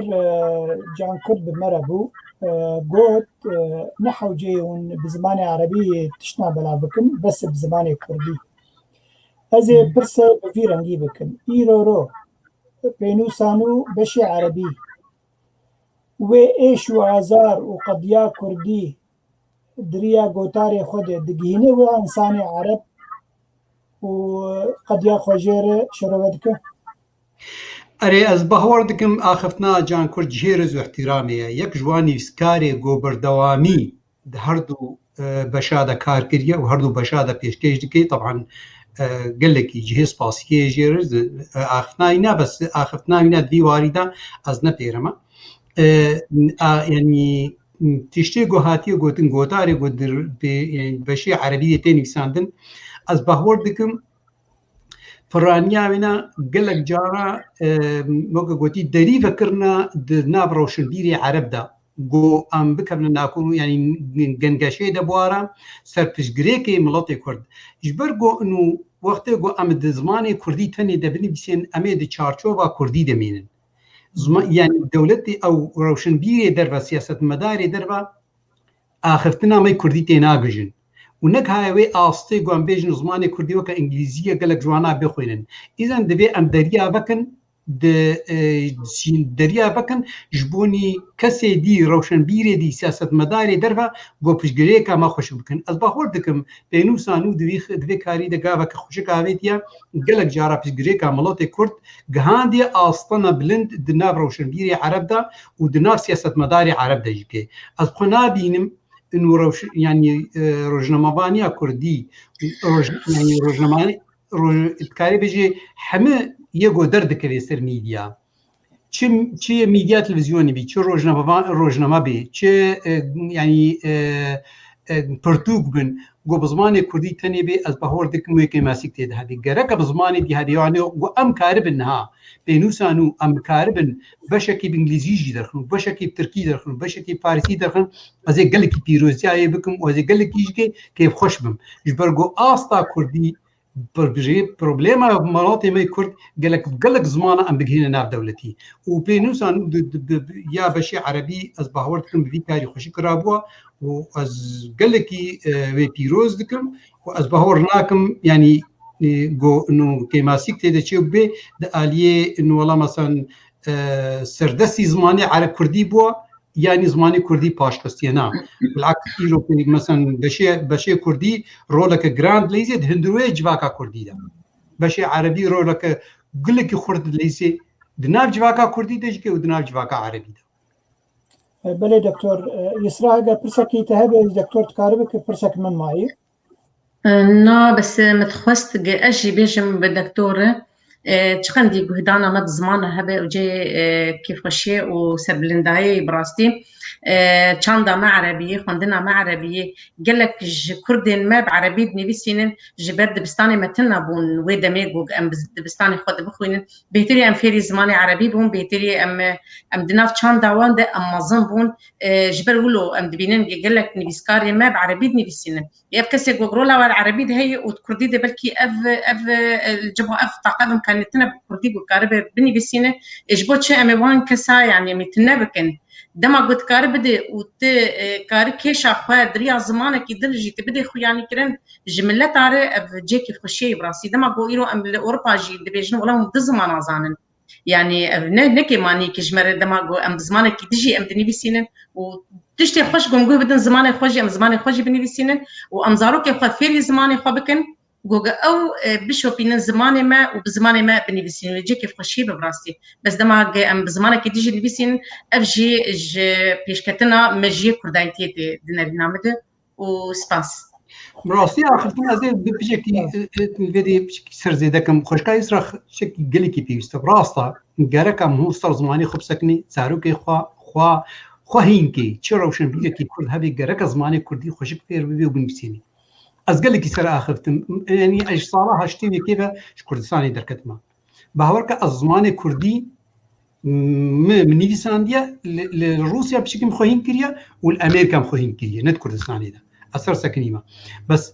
مثلا أزين نقطة خالك بتوجك البيدي بيجم جو أس زمان كردي تاني ده من نيفيساند بنا متكاري بو فيديو كا كردي يا جو إيرو هاتي هيرفاندن بدستي دجمني ما از البيشاي بسكنينم واز ديروكا كردي سراست از بجهين موانا واز واجي روشن بيري عرب يجو خصن ديروكا كردي بهير بينن انه بيج موانا انه اب ديروكا جو هم دير بينن نراستن ديروكا راستا بزمان كردي مكاري بزوابن هين يعني قانع بكم بيتشتي از بهورناكم دمك جو زمان تشقاسي انسان او روشن بير هي كرد خاصه جو بزمان دي زانبي ولقى جي قزنجيه از باوردكم جي بجريكا ملطي كردرا يعني نبس ديجروك ثانيه يعني تميزيني حتى دوار سياسه ديجكي قال لك جارا سياسه تشوت دوار ما في ملطي كرد تيغوتن تبزماني كردي رداي بكي تنكاي رداي بكي دبيت بالبيشاي بسكني بزماني بينا وأصبح وردكم بينوسانو دوي وارده قال لك خوشك خاصة دواري ديرو كده تدميزيني قال لك خورتنا يجو يعني خلك دريج سر ديرو كاملات كرد تندري بينوسانو ده نيفيساندنا يعني وقال لك يعني كاري بيجي قال لك جوهرتن خصية ديرو كا تشوت ده ديرو كا شاش جوستر ملاتي كرد هاتيه كرن وتمام زماني عربي هاتيه خويا كرن أنا خاص مكرمة مثال هذا طبعا لفيدري لأنه قال لك برتوك در خستن سر ديروكا ملاتي كرد جبو ديروكا ملاتي كرد يعني خرابكن أصبح وردكم بينوسان فيدي قال لك جوتاري خوشك دواري در خستن أو جوتار بونا وكناما وجهانا وانا يعني نقول إنه دي شارشوفا بينوسان ودما ندي شارشوفا جغرافيا كردي كردستاني دما نا أو جوتار بجران بونا خا جهانا وكسي جو جرك جهابا وفعلا جهانا وانا وأصبحورتكم باندورا وينا قال لك خرط بسروانا. بله دكتور تشتك بالا مدكشينه ام وقت سازيه كي يكيتيا قشتياني بسكار روجناموان كرد لكردستان روجاوا انجل سوري ام هول ددن كو ام توريا خو چند خو بپاريزن لي بله نوچين روجانه ام ناشوپینن ایرو روی مال پرک مچه ببه بری مال پرک مهبو تایبت وک ارشیفه کجبو پینوسانو بو سانا مال پرک گرک واروجا حاضر به تو وک جیگر سروک یکیتیا گشتی وکیلی جیگر پینوسانو تحزدك ام دوی مال پریده ام نوچین روجانه درخن ایرو رو شامی کردستان روجاوا روشک آلوزه روشکاورتی گلک نوچه چه دبن دلیشی ددما لیبل ام نچار دمینن که ام چه بکن هر ور حواله مل سر فیسبوکا هر یک پوستر که خودت خو الوستا خود دو خویا کرن اگر بویارک مزن چه بو ام وکی کیتیا گشتی بیان کیت درخد تو چون بیجا گمال پرک چه بو گلک ام نوچه روزانه تی بلا بکن براستی میوانی وی گل استرالیا اف بگریک انی سر زمان گود بتایبت ابنا طبعا گوتی بهدیرانی ده مثلا البهورد من قصداوینا روجاوای کردستانی بو باکوری کردستانی انو روزنامه‌وانی روزانه توننا حتی هاتر نکتیا و اف یک جوا خلقایا از خالق دی دجبوی پیف تی وی از بهورد کم مجاره که اف خالها معانی سر زمان انو ام دخوازن روزانه نوچه کردی یک درکوی نوچه کردی بیرو خوشکای سرعت باورد کم یک جوای گو خواست گو از پیشکش کم یعنی نوچه کردی روزنامه لینها وقتی گو مال پرا ما درکوی کله کی پیرم گو خورتک دوی وای می کردیه نوتین اوی گو دکارن وی کاری رابن جبر گو کاری روزانه نه هتوا کاری که حسانیه خورته گود میدیا خوش خورته و د اینترنت د خوشا گود وی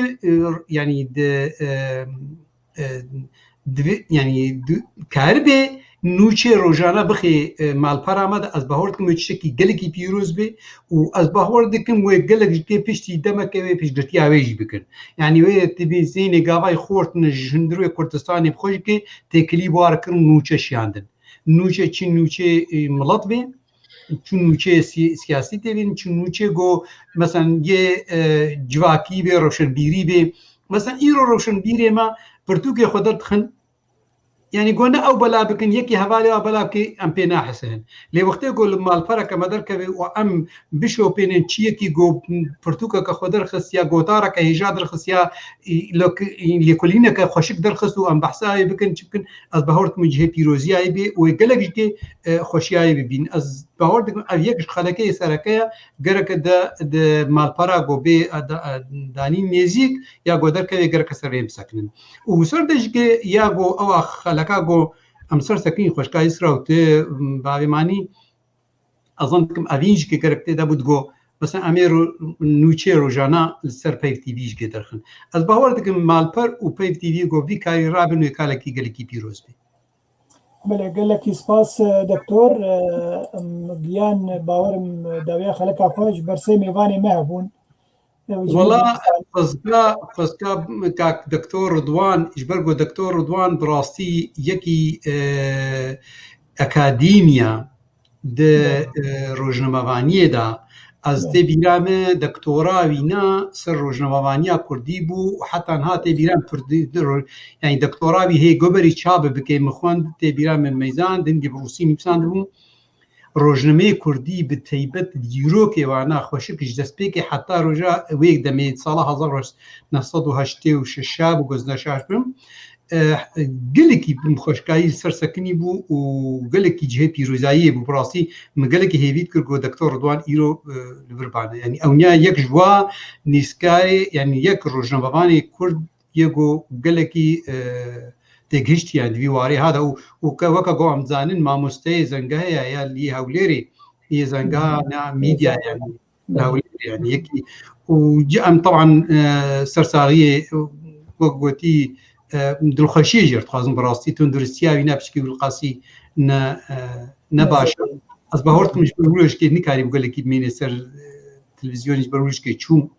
دیسان اسلام رزي ماجرا حتى جارك دي بلكي خديا امو بين يعني يوغ خوشكا اسرا يعني خوشكا زاري ملكي قابل يعني برنامج كي بيرشيب بيبيني من بيربكن بله او بخوا بري انا ما بيركريه ولسر روج جماعه تيبير سر فرتوكنوي تشتغل انا ما بيبن ما مست ام بيحترم البيب دل كسنوا له امي بيبن بريزغتني ام دغرنش كنت يا حفر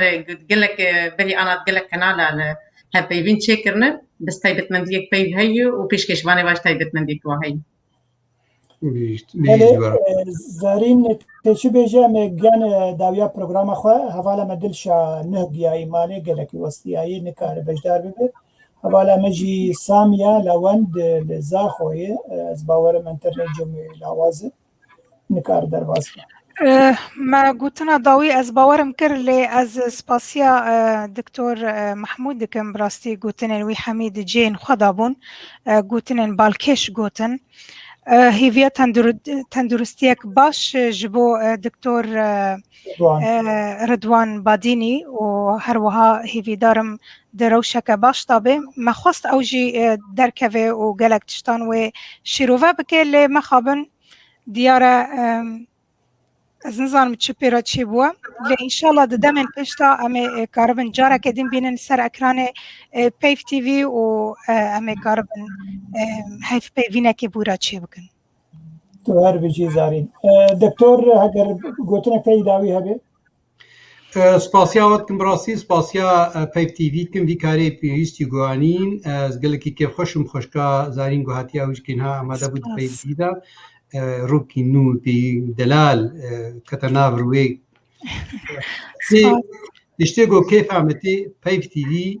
همه کشکی کردن گود مشینن یعنی براستی اب جهیستر از گلکی سرگرد نکنی یعنی ابنا از بهورتکم دنا میدیا کردی دا ام گلکی دوینا سربلند در راسی سپاسیا دیسان که دوبارت کم دوی روژا روژموانیه دا سپاسیا همه میدیا کردی دکم و کاری وادکم و کارمندی وادکم دگو کارن دوی آسته هادا دوی زوردستی هادا گووی کاری هاتکن از ایوی کرتی بدقیتنی باوی مانی لیمیزین کردستان جغرافی هری گرمه دی دنیای دا پروبلیم الكوباني هنا العفريني هنا القامشلو هنا الكركوكي هنا الشنغالي هنا المهابادي هنا تدميزيني بارتشكش لواني هنا يعني الجاي شرنخي هنا تدميزيني بارتشكش كردستاني نينا جو آگرتی دنا ناليزي وسر في قصيدة جكي تدميزيني روجنموانيا ماي كردي وبيجو أبوريا قوين بي وفي يعني زوردستیا ابوری گسر و سر دیگه کم کار دکن براستی از علی خو از پیروزیا خودکم پیروزیا کردستان کن بیوارده سپاس تمام را جوا کاری ور سپاس یسرا خان تجی گوتنا خاید ابی بیج واز خلک بدای بله ام دیسه في روجا پیروز روجنامه گریا کردی لهمو روجنامه وانان ام پیروز دکن و لهمو کارمندن پیجی بتایبت ام پیروز دکن براستی جی کیف خوشیه وکی دکتور گوت گو ام ببینن گو ملت مدهمی ده برده خودی رول چر یه بده بر ام دین رولاوی هید بتایبت رولا رگهاندنه ده براستی بلکی ما ام بیشن ما زمینگه نخوندی دواری رگهاندنه ده لهری امكارن ما في ويرا كاندني بتني دما قو ام كيفن جي ويدم بري قلك سباسيا وجيد كن و ام سباسيا تماشانا تبعتني جروب مرا سپاس قالك يسرا خان زارين خان هر وكيل جي دكتور هيجا دكتور محمود قال لك سپاس بو تماشانا هيجا درنگي هاتم من كاريبو نبوس ريواب خوينن ونجي برسباوا بدن ماموستا محمد اسماعيل وسعيد عبد الكريم هروكي خوشكا هيجاز باورم ناوي ديلفا بهزات و سلاف وريج بو تبا وسلافك تايبت جبو كسن مي كنترولي عبد الخان تلداري هلبساني هيجا وهروكي خوشكا هيجا رقية احمد حاجي سلافك قرب قاف 10 ساعات ونيف نابو 6 ساعات وحج دقة شخو معو جبير كربون براستي ما كدا وان العرديدة دنگي من هيا سباورم دنگي تاي وتكاري سلاوي خو بگينو بله ام براستي دست خوشي لوان دكم ايرو گلك الگلمه مانديبون وكو تاگوت 10 ساعات ونيف يعني نهندك اوقص مر علي كربون دست خوشيك مزن لوان دكم باشه دیسا ماتن داویا خلقا خواه گلی جامعه را شباب منو خوش مهدی دارنگو بدلی و بو اف خلقا ایشو